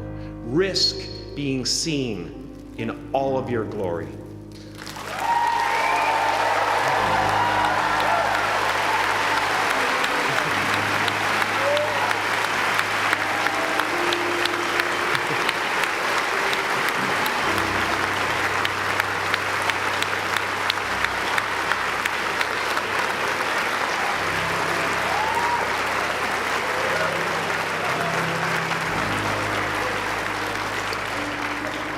It's not big enough. This painting is big for a reason. It's called high visibility. It's about picking up the light and daring to be seen. Here's the tricky part. Everyone is attracted to the light. The party host up at the top, who thinks unconsciousness is bliss and is always offering to drink from the bottles that empty you. Misery below her. Despises the light, can't stand when you're doing well, wishes you nothing but the worst. The Queen of Diamonds, under him, needs a king to build her house of cards. And the hollow one down bottom there will cling to your leg and say, please don't leave me behind, for I have abandoned myself. Even those who are closest to you and most in love with you, the people you love most in the world, will find clarity confronting at times. This painting took me thousands of hours to complete. And when I was finished, thank you. thousands of hours, yes. I'll never get them back. I'll never get them back. I worked on this for so long. I was weeks and weeks like a madman alone on a scaffolding. And when I was finished, one of my friends said, "This would be a cool blacklight painting." So I started over.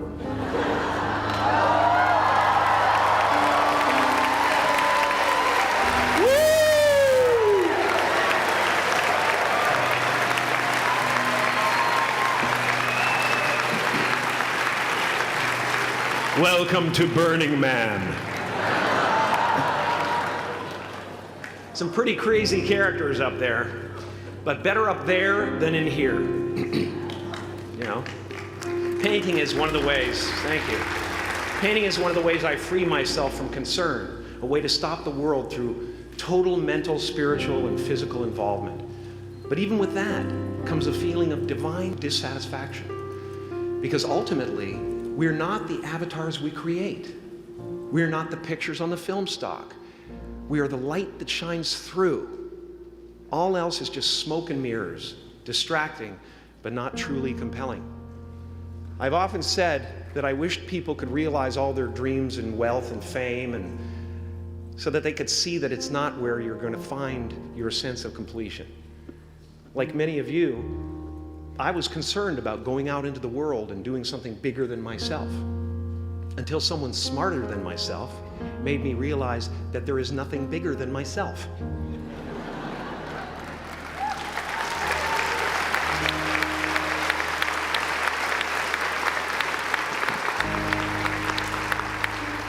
My soul is not contained within the limits of my body. My body is contained within the limitlessness of my soul, one unified field.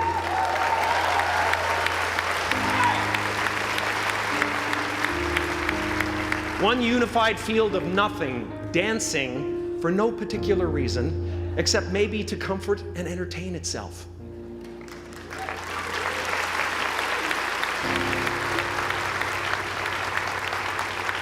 As that shift happens in you, you won't be feeling the world, you'll be felt by it. You'll be embraced by it. Now I'm always at the beginning. I have a reset button, and I ride that button constantly.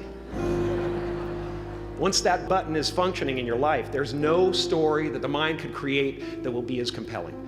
The imagination is always manufacturing scenarios, both good and bad, and the ego tries to keep you trapped in the multiplex of the mind.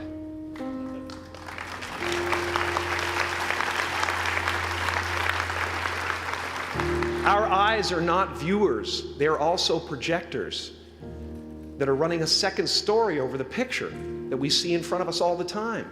Fear is writing that script, and the working title is, "I'll Never Be Enough."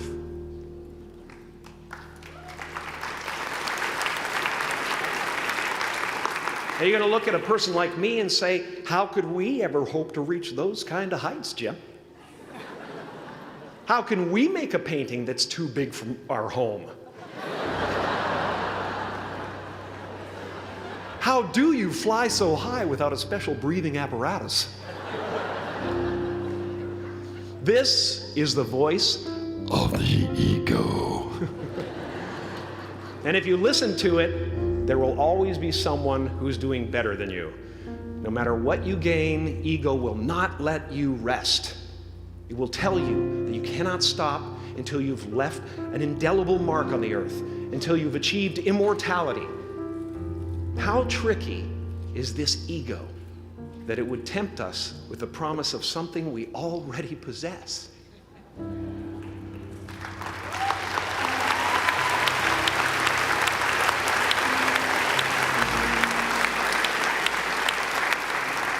So, I just want you to relax. You know, that's my job. Relax and dream up a good life. I had a substitute teacher from Ireland in the 2nd grade that told my class during morning prayer that when she wants something, anything at all, she prays for it and promises something in return, and she always gets what she wants. Well, I'm sitting at the back of the classroom, you know, thinking, wow, my family can't afford a bike, you know. So I went home and I prayed for one. And I promised I would recite the rosary every night in exchange. Broke that promise. But 2 weeks later, I got home from school to find a brand new Mustang bike with a banana seat and Easy Rider handlebars. Yeah. From fool to cool. My family informed me that I had won the bike in a raffle that a friend of mine had entered my name in without my knowledge whatsoever. So that type of thing has been happening to me ever since. And as far as I can tell, it's just about letting the universe know what you want and working toward it while letting go of how it comes to pass.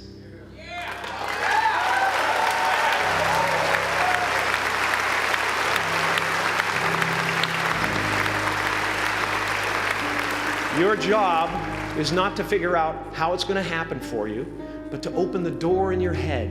And when the door opens in real life, just walk through it.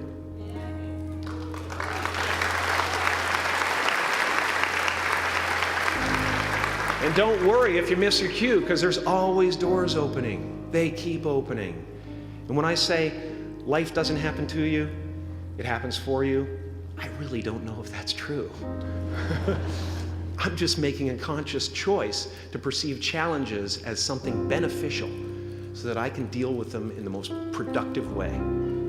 You'll come up with your own style. That's part of the fun. Oh, and why not take a chance on faith as well?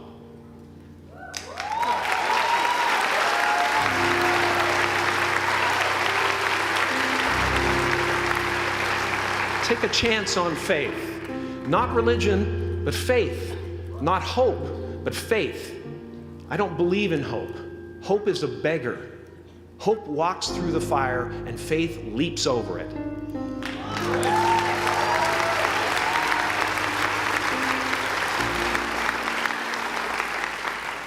You are ready and able to do beautiful things in this world.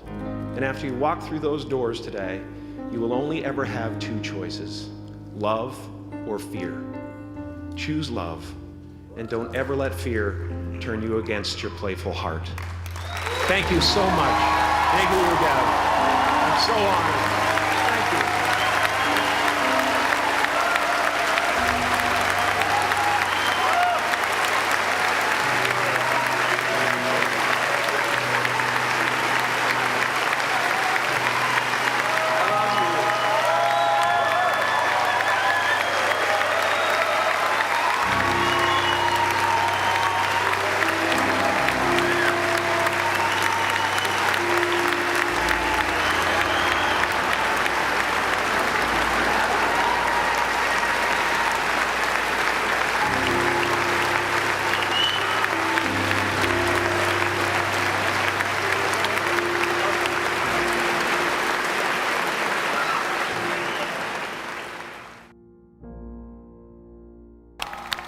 Can y'all hear me? Can you hear me? Can you hear me? You hear me? Okay.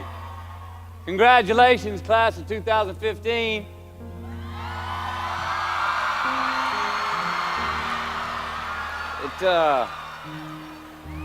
You guys and gals and young men and women are the reason I'm here. I'm really looking forward to talking with y'all tonight.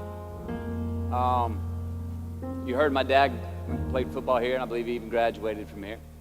That was some extra incentive for me to come. Short and sweet, or long and salty. A sugar donut or some oatmeal. Now, out of respect for you and your efforts in getting your degree, I thought long and hard about what I could share with you tonight. Did I want to stand up here at the podium and read you your rights? Did I want to come up here and just share some funny stories? I thought about what you would want. I thought about what you might need. I also thought about what I want to say and what I need to say. Now, hopefully we're both going to be happy on both accounts. As the saying goes, take what you like, leave the rest. Thank you for having me.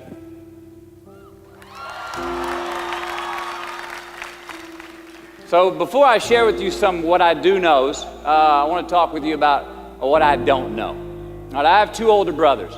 One was in high school in the early 1970s, and this was a time when a high school GED got you a job, all right, and the college degree was exemplary. My other brother, Pat, was in high school in the early 80s. And by this time, the GED wasn't enough to guarantee employment. You needed a college degree. And if you got one, you had a pretty good chance of getting the kind of job that you wanted after you graduated. Now me, I graduated high school in 1988, got my college degree in 1993.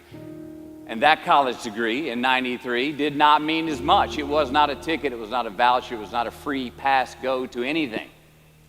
So I asked the question, what does your college degree mean? It means you got an education. It means you have more knowledge in a specific subject, vocation. It means you may have more expertise in what your degree is in 5 years ago. You don't have the answers, and it's probably pretty damn scary. And I say that's okay, because that is how it is.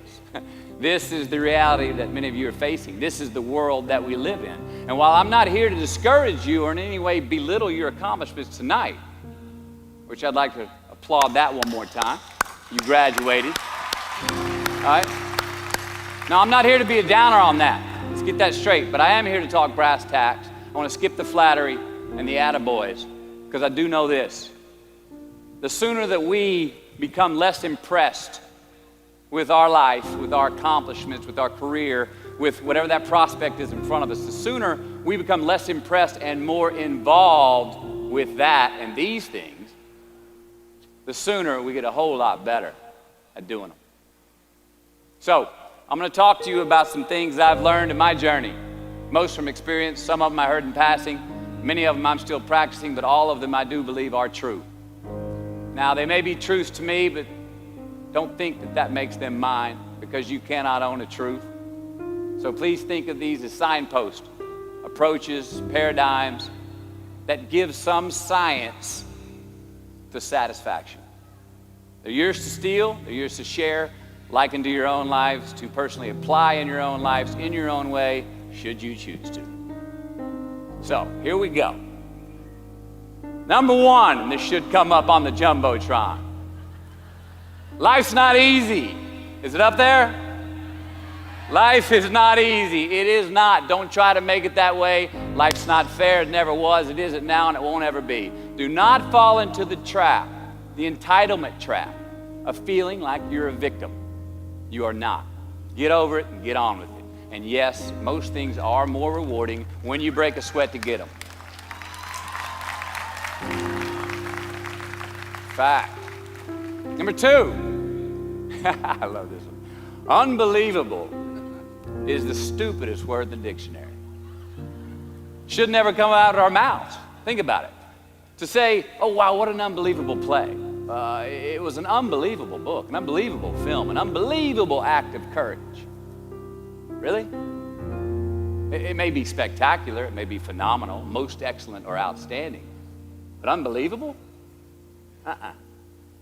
Give others and yourself more credit.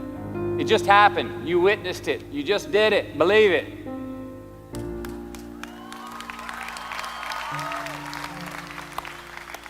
What about the other side of unbelievable? You know, that side when we humans underperform or act out of our best character. For instance, man flies a suicide jet into the World Trade Center. Millions die from diseases every day that we have cures for. Bob the Builder swears that he's going to have your house built by Thanksgiving, and you can't move in until Christmas the next year. Our best friends lie to us, and we lie to ourselves all the time. Unbelievable? I don't think so.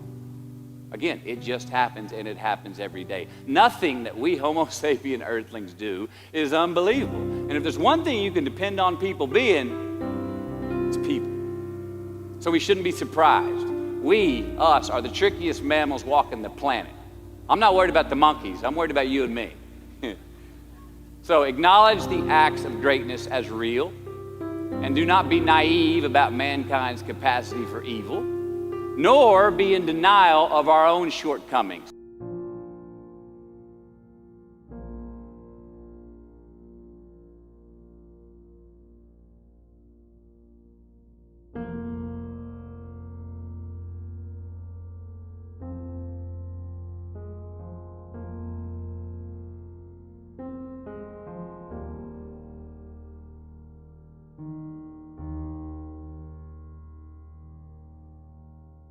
Happiness is an emotional response to an outcome. If I win, I will be happy. If I don't, I won't. It's an if-then, cause and effect, quid pro quo standard that we cannot sustain because we immediately raise it every time we attain it. You see, happiness demands a certain outcome. It is result reliant. And I say if happiness is what you're after, then you're going to be let down frequently and you're going to be unhappy much of your time. Joy, though, joy is a different thing. It's something else. Joy is not a choice. It's not a response to some result. It's a constant. Joy is the feeling that we have from doing what we are fashioned to do, no matter the outcome. Now, personally, as an actor, I started enjoying my work and literally being more happy when I stopped trying to make the daily labor a means to a certain end. For example, I need this film to be a box office success. You know, I need my performance to be acknowledged. I need the respect of my peers. All those are reasonable aspirations, but the truth is, as soon as the work, the daily making of the movie, the doing of the deed became the reward in itself for me, I got more box office, more accolades and respect than I ever had before. See, joy is always in process. It's under construction. It is in constant approach, alive and well in the doing of what we're fashioned to do and enjoying it. Number 4, define success for yourself. You already like that one? Define success for yourself. Now check this out. I'm in south of New Orleans a few years ago, and I went to a voodoo shop. And they had this wooden partition against the wall with these columns. And in these columns were all these vials of these magic potions, right? And the headings above each potion defining what they would give you were things like fertility, health, family, legal help, energy, forgiveness, money. Guess which column was empty? Money. Let's admit it. Money is king today. It's what makes the world go round. It is success. The more we have, the more successful we are, right? Now, I would argue that our cultural values have even been financialized. Humility is not in vogue anymore. It's too passive.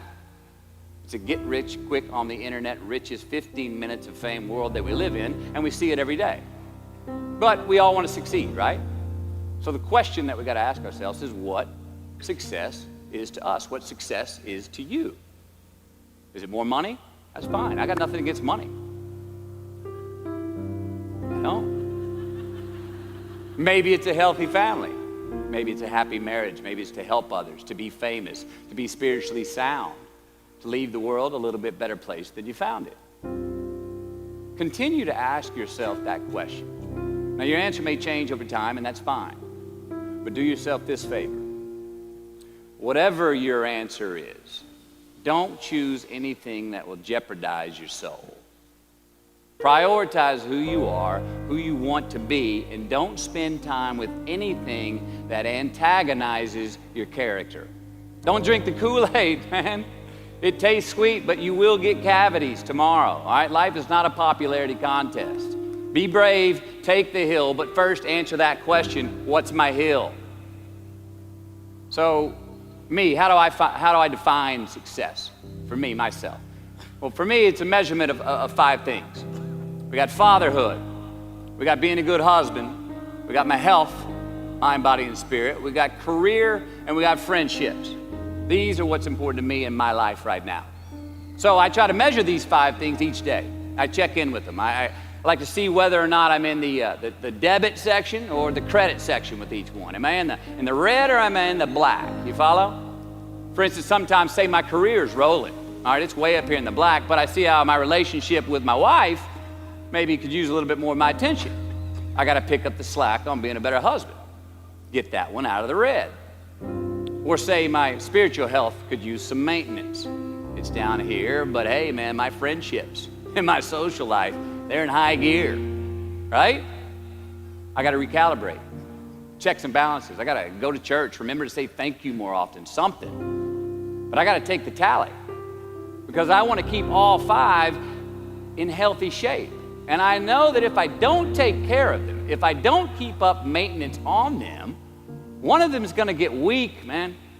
It's going to dip too deep into the debit section. It's going to go bankrupt. It's going to get sick, die even.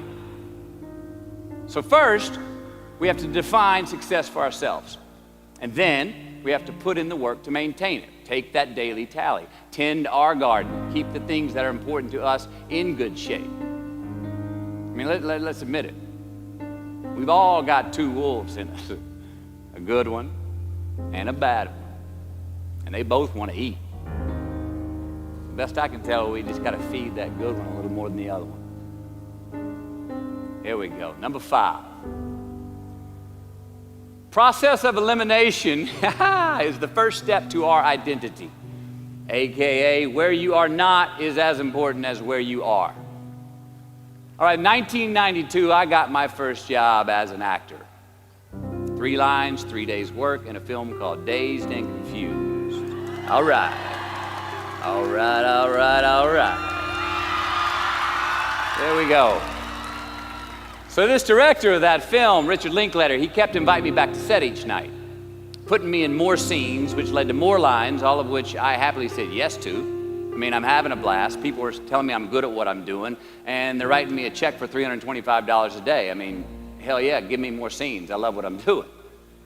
Well, by the end of the shoot, by the end of the film, those 3 lines had turned into over 3 weeks' work, and it was mine. It was Wooderson's 1970 Chevelle that we went to go get Aerosmith tickets in, man. Yeah, it was badass. Well, a few years ago, I'm watching this film again, and I noticed 2 scenes that I really shouldn't have been in. In one of these scenes, my character Wooderson, I exit screen left to head somewhere, and then I re-enter the screen and to double check if any of the other characters wanted to go with me. Now, in rewatching the film, and you'll agree if you know Wooderson, Wooderson's not a guy who would ever say, later, and then come back to see if you were sure you didn't want to go. Now, when Wooderson leaves, Wooderson is gone. He does not stutter, step, flinch, rewind, ask twice, or solicit. You know what I'm talking about. Wooderson has better things to do, like liking those high school girls, man, because I get older and they stay the same age. My point is, I should not have been in that scene. Shouldn't have come back. Should have exited screen left and never come back. But back then, making my first film, getting invited back to the set, cashing that check and having a ball, I wanted more screen time. I wanted to be in the scene longer and more and come back into the scene, right? But I shouldn't have been there. Wooderson shouldn't have been there. It is just as important where we are not as it is where we are. Look, the first step that leads to our identity in life is usually not, I know who I am, I know who I am. That's not the first step. The first step's usually, I know who I am not. Process of elimination. Defining ourselves by what we are not is the first step that leads us to really knowing who we are. You know that group of friends that you hang out with that they really might not bring out the best in you? You know, they gossip too much, or they're kind of shady. They really aren't going to be there for you in a pinch. Or how about that bar that we keep going to that we always seem to have the worst hangover from? Or that computer screen, right? That computer screen that keeps giving us an excuse not to get out of the house and engage with the world and get some real human interaction. Or how about that food that we keep eating, the stuff that tastes so good going down, it makes us feel like crap the next week, when we feel lethargic and we keep putting on weight? Well, those people, those places, those things, stop giving them your time and energy. Just don't go there. I mean, put them down.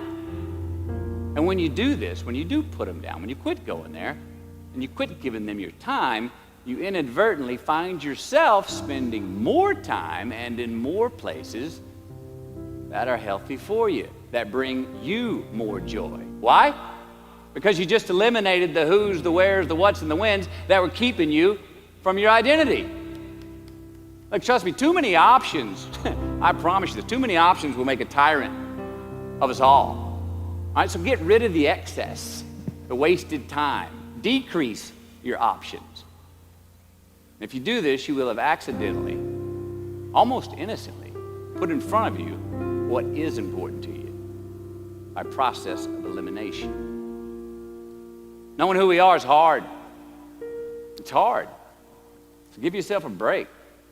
Eliminate who you are not first, and you're going to find yourself where you need to be. Number 6, don't leave crumbs. And the beauty of delayed gratification. So what are crumbs? Well, the crumbs I'm talking about are the choices that we make that make us have to look over our shoulder in the future. You didn't pay that guy back the money that you owed him, and tonight you just saw him 3 rows behind you. Shit. You slept around on your spouse, and you just found out that tomorrow she and the lady you're having an affair with are going to be at the same PTA meeting. Shit again. You drank too much last night. You're too hungover to drive your son to his 8 a.m. Saturday morning baseball practice. These are the crumbs. They come in the form of regret, guilt, and remorse. You leave crumbs today, they will cause you more stress tomorrow. And they disallow you from creating a customized future in which you do not have to look over your shoulder. So let's flip the script. Instead of creating outcomes that take from us, let's create more outcomes that pay us back, fill us up, keep your fire lit, turn you on for the most amount of time in your future. These are the choices I'm talking about. And this is the beauty of delayed gratification.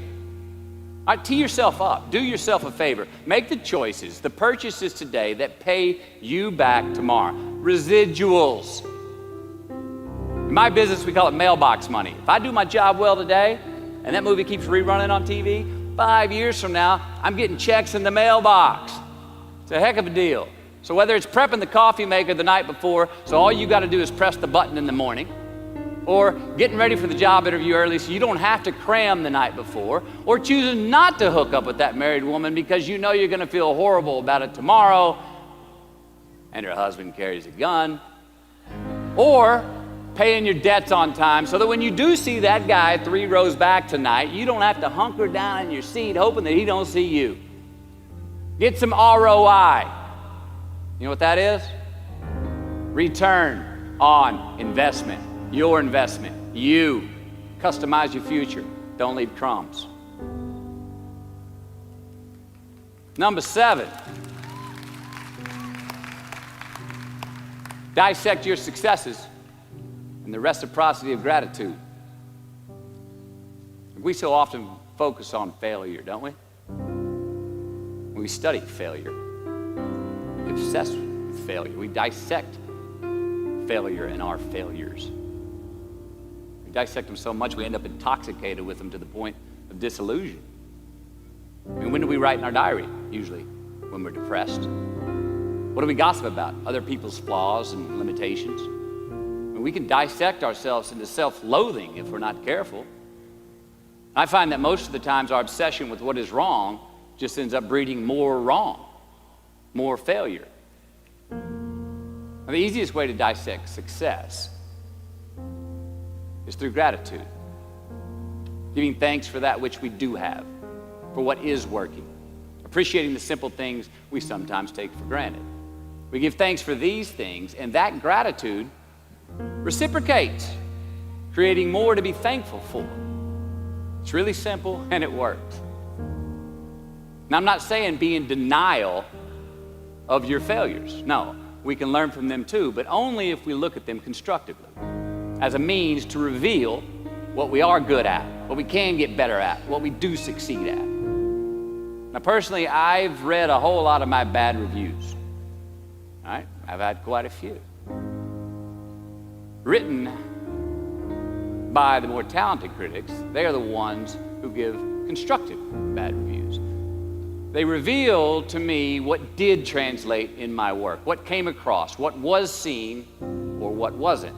Now, I don't obsess on the unfavorable aspect of their review, but I do seek what I can learn from it. Because their displeasure actually uncovers and makes more apparent what I do well, what I am successful at, and then I dissect that. Our life's a verb. We try our best, we don't always do our best. Well, architecture is a verb as well. Yes, it is. And since we are the architects of our own lives, let's study the habits, the practices, the routines that we have that lead to and feed our success, our joy, our honest pain, our laughter, our earned tears. Let's dissect that and give thanks for those things. And when we do that, guess what happens? We get better at them, and we have more to dissect. Number 8, make voluntary obligations. All right, mom and dad, since we were young, they teach us things as children. Teachers, mentors, the government, and on laws, they all give us guidelines for which to navigate this life. Rules to abide by in the name of accountability. I'm not talking about those obligations. I'm talking about the ones that we make with ourselves, with our God, with our own consciousness. I'm talking about the you versus you obligations. We have to have them. Now again, these are not societal laws and expectations that we acknowledge and endow for anyone other than ourselves. These are faith-based obligations that we make on our own. These are not the lowered insurance rates for a good driving record. You will not be fined or put in jail if you do not gratify these obligations I speak of. No one else governs these but you. They are your secrets with yourself, your own private counsel, personal protocols. And while nobody throws you a party when you abide by them, no one's going to arrest you when you break them either, except yourself. Or some cops who got a disturbing the peace call at 2:30 in the morning because you were playing bongos in your birthday suit. That was me. An honest man's pillow is his peace of mind. And when you lay down on that pillow at night, no matter who's in your bed, we all sleep alone. These are your personal Jiminy Crickets. And there are not enough cops in the entire world to police them. It's on you. It's on you. Number 9, from can to want. All right, check this out. In 1995, I got my first big paycheck as an actor. I think it was 150 grand. The film was almost Boys on the Side, and we were shooting in Tucson, Arizona. And I had this sweet little adobe guest house on the edge of the Saguaro National Park. The house came with a maid, my first maid. It was awesome.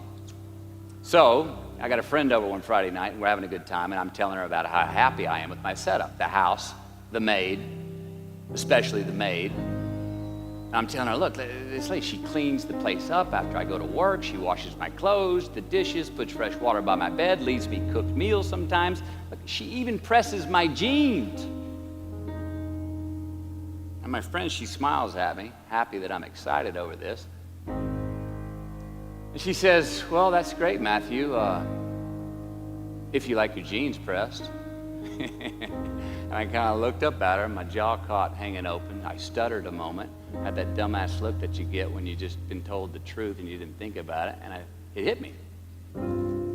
I hate that line going down the front of my jeans. I hate that line. And it was then, for the first time, that I noticed it. I'd never thought about not liking that starch line down the front of my jeans because I'd never had a maid to iron my jeans before. And since she did, now for the first time in my life, I just liked it because I could get it. I never thought about if I really wanted it. Well, I didn't want it there, that line. And that night I learned something. Look, just because you can, nah, come on. It's not a good enough reason to do something. Even when it means having more. Right? Be discerning. Choose it because you want it. Do it because you want to. Never had my jeans pressed again. I hate that line. Number 10, A roof is a man-made thing. This may cut a little close to the bone since the geography, but I think we all were there and we'll all remember where we were. But in January the 3rd, 1993, it was the NFL playoffs, and your Houston Oilers were playing the Buffalo Bills. The Oilers were up 28-3 at halftime, 35-3 early in the third. Frank Reich and the Bills come back to win 41-38 in overtime for one of the greatest comebacks in NFL history. Yeah, the Bills won, but they didn't really beat the Oilers. The Oilers lost that game. They beat themselves. Y'all remember that? Why? Why'd they beat themselves? Or how? Was it because at halftime they put a ceiling, a roof, a limit on their belief in themselves, AKA the prevent defense? Or maybe they started thinking about the next opponent in the playoffs at halftime. I mean, they were up. Then they came out and played on their heels, lost the mental edge the entire second half, and voila, they lost. In a mere 2 quarters, defensive coordinator Jim Eddy went from being called the defensive coordinator of the year and the man first in line to be a head coach next year to a man without a job in the NFL. You ever choked? Nobody has ever choked? I have. You know what I'm talking about, fumbling at the goal line, stuck your foot in your mouth once you got to the microphone, had a brain freeze on the exam that you were totally prepared for, forgot the punchline to a joke in front of 4,000 graduating students at the University of Houston commencement. Or maybe you've had that feeling of, oh my God, life just cannot get any better than this moment. And ask yourself, do I deserve this? Now what happens when we get that feeling? We tense up. We have this sort of outer body experience where we are literally seeing ourselves in the third person. And we realize that the moment just got bigger than us. You ever felt that way? I have. And it's because we have created a fictitious ceiling, a roof, to our expectations of ourselves. A limit where we think it's all too good to be true. But it's not. And it's not our right to say or believe it is. We shouldn't create these restrictions on ourselves. A blue ribbon, a statue, a score, a great idea, the love of our life, a euphoric bliss. Who are we to think that we don't deserve or haven't earned these gifts when we get them? It's not our right. But if we stay in process, all right, within ourselves, in the joy of the doing, we will never choke at the finish line. Why? Because we aren't thinking of the finish line. Because we're not looking at the clock. We're not watching ourselves on the Jumbotron performing the very act that we're in the middle of. No, we're in process. The approach is the destination, and we are never finished. Bo Jackson, what did he do? He used to run over the goal line, through the end zone, and up the tunnel. The greatest snipers and marksmen in the world, they don't aim at the target. They aim on the other side of the target. We do our best when our destinations are beyond the measurement, when our reach continually exceeds our grasp, and when we have immortal finish lines. And when we do this, the race is never over. The journey has no port. The adventure never ends because we are always on the way. So do this, and let somebody else come up and tap you on the shoulder and say, hey, you scored. Let them run up and tap you on the shoulder and say, man, you won. Let them come tell you, you can go home now. Let them say, I love you too. Let them say, thank you. Take the lid off the man-made roofs that we put above ourselves and always play like an underdog. Here we go.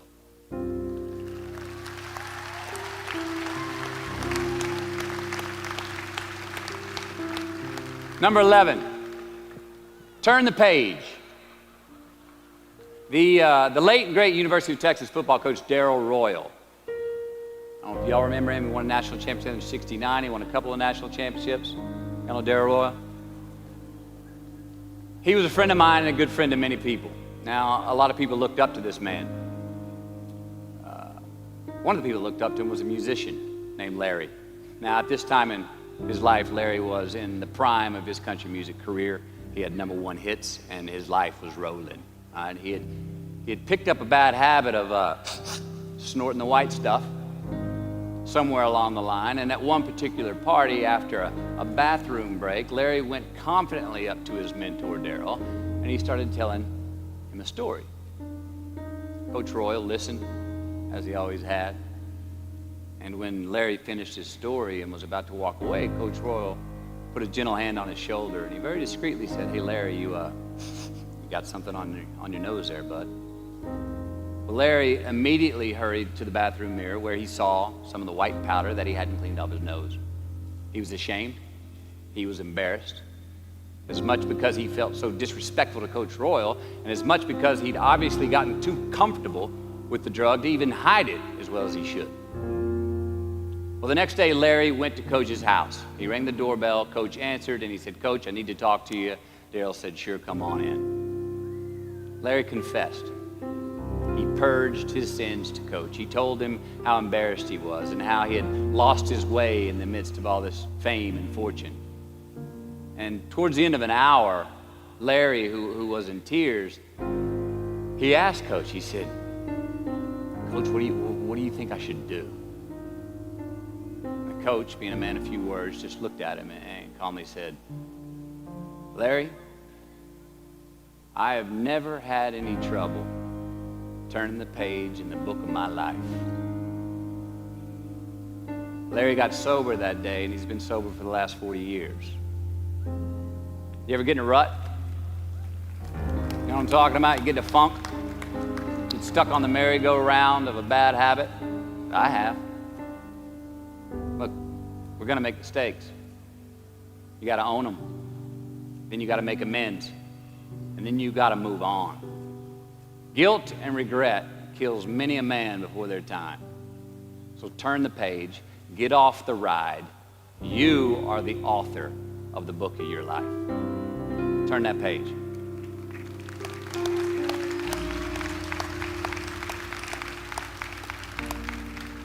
Number 12, give your obstacles credit. You know those no fear t-shirts that were out? I don't know. People used to wear them 10 years ago. No fear. Anybody remember those, or is it just me? I saw them everywhere. All right. I don't get them, and I never did.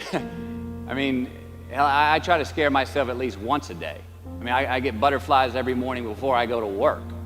I was nervous before I got here to speak tonight. I think fear is a good thing. Now, why? Because it increases our need to overcome that fear. All right, so say your obstacle is fear of rejection. All right, you want to ask her out, or you want to ask him out, but you fear that he or she may say no. All right, you want to ask your boss for that promotion, but you're scared he's going to think you're overstepping your bounds. Well, instead of denying those fears, declare them. Say the fear out loud. Admit it. Give them the credit they deserve. Don't get all macho and act like they're no big deal. And don't get paralyzed by denying that they exist and therefore abandoning your need to overcome them. I mean, I'd even subscribe to the belief that we're all destined to have to do the thing that we fear the most anyway, at some point. So give your obstacles credit, and you will, 1, find the courage to overcome them, or you will, 2, see more clearly that they're not really worth prevailing over. So be brave, have courage, and when you do, you get stronger, you get more aware, you get more respectful of yourself and that which you fear. Number 13. So how do we know when we cross the truth? 13. Someone was asking, why did I pick 13? That's an unlucky number. Well, I don't know when 13 got the bad rap and became the mongrel of numerology. It's never done me wrong, 13. In fact, 13 has been a pretty lucky number for me, and I want to tell you how. I've always taken these 21-day trips by myself to far-off places where I usually don't know the language and nobody knows my name.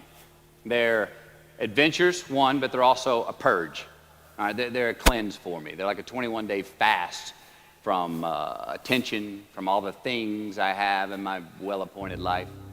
They're a check out so I can check in with me, see how I'm doing, be forced to be my own and my only company, to have a look in my mirror. And we all know what can happen when we do that. Sometimes we do not like what we see. Well, in 1996, right after I got famous from a film I did called A Time to Kill, I headed out on one of these 21-day walkabouts, and this time to the jungles and the mountains of Peru. The sudden fame that I'd just gotten was somewhat unbalancing. My face was everywhere. Everyone wanted a piece of me. People I'd never met were swearing that they loved me. Everywhere I went, there I was on a billboard, a magazine cover. It was just weird overall. You know, I was asking myself, what's the reality in this and what's the bullshit? Did I deserve all this? These were all questions I was asking myself. Who was I was another. Now, there's always an initiation period with these trips. An amount of time that it takes for the place to initiate the traveler. The time it takes to disconnect from the world that we just left and become completely present in the one we are traveling in. Now for me, that initiation period usually lasts about 13 days.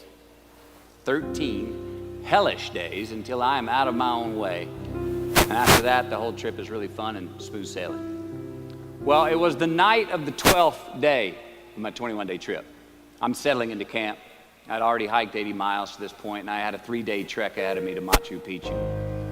And I was full-on sick of myself, wrestling with the loss of my anonymity. I was guilt-ridden for sins of my past. I had a lot of regret. I was lonely, disgusted with my company, mine, and I was doing a pretty good job of mentally beating the shit out of myself.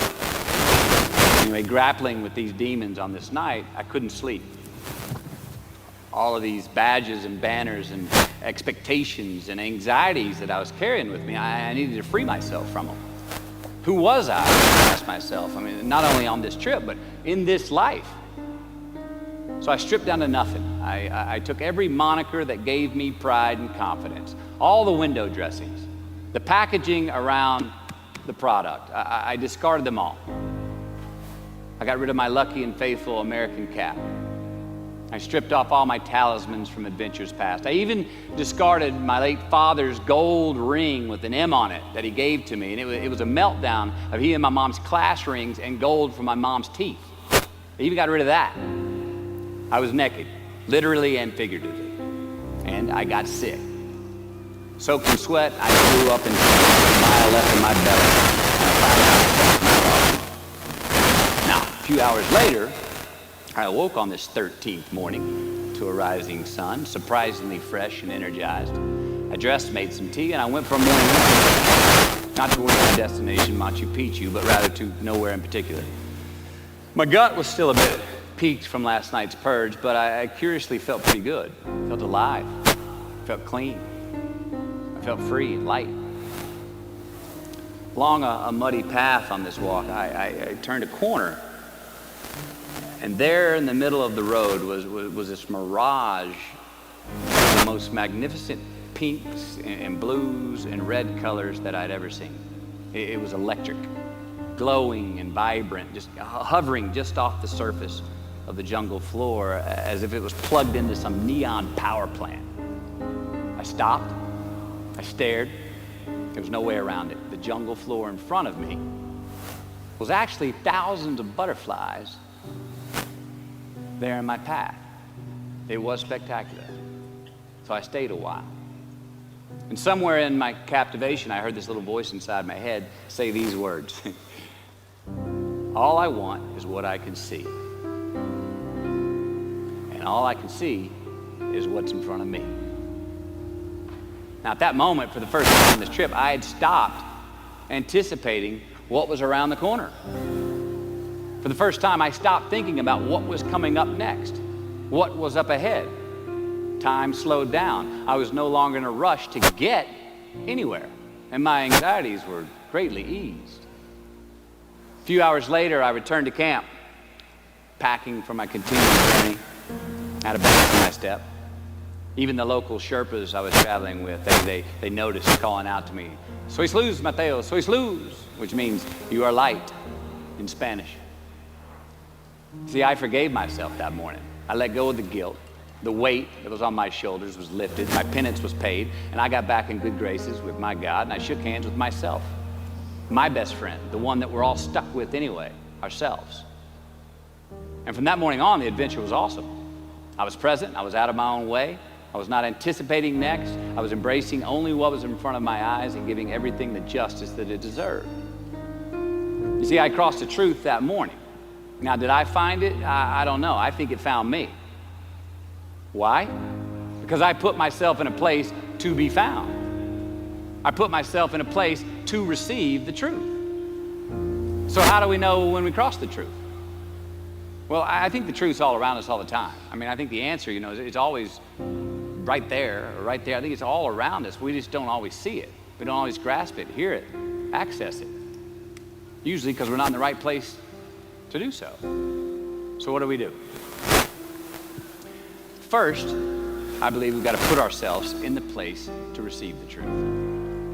Let's admit it. We live in an extremely noisy world with all kinds of frequencies coming at us. We got commitments, we got deadlines, fix this, do that, plans, expectations, and they all make it hard to get clarity and peace of mind. So we have to consciously put ourselves in places to receive that clarity. Now that may be prayer, that may be meditation, that may be a walkabout, that may be being in the right company, a road trip, whatever it is for you, schedule that time.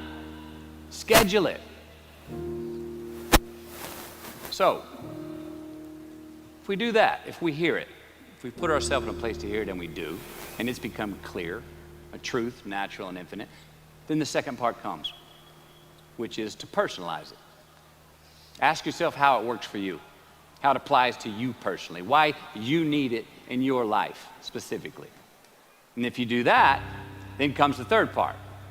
Have the patience to internalize it and get it from our intellectual head, thinking about it, and into our bones and our soul and our instinct. Now, we cannot rush this part. It does take time.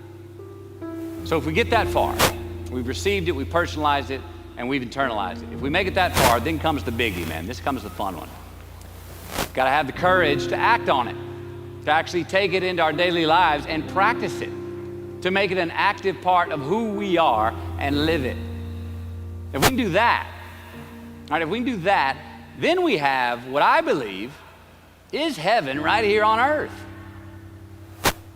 And that's the place where what we want is also just what we need. I mean, that's the ticket, isn't it? Think about it. I know that's where I want to live. So while we're here, and they're going to run across the Jumbotron, let's make it a place where we break a sweat, where we believe, where we enjoy the process of succeeding in the places and ways that we are fashioned to, where we don't have to look over our shoulder because we're too busy doing what we're good at, voluntarily keeping our own counsel because we want to, traveling towards immortal finish lines. We write our own book, overcoming our fears. We make friends with ourselves. And that is the place that I'm talking about. Thank you. Good luck. And just keep living.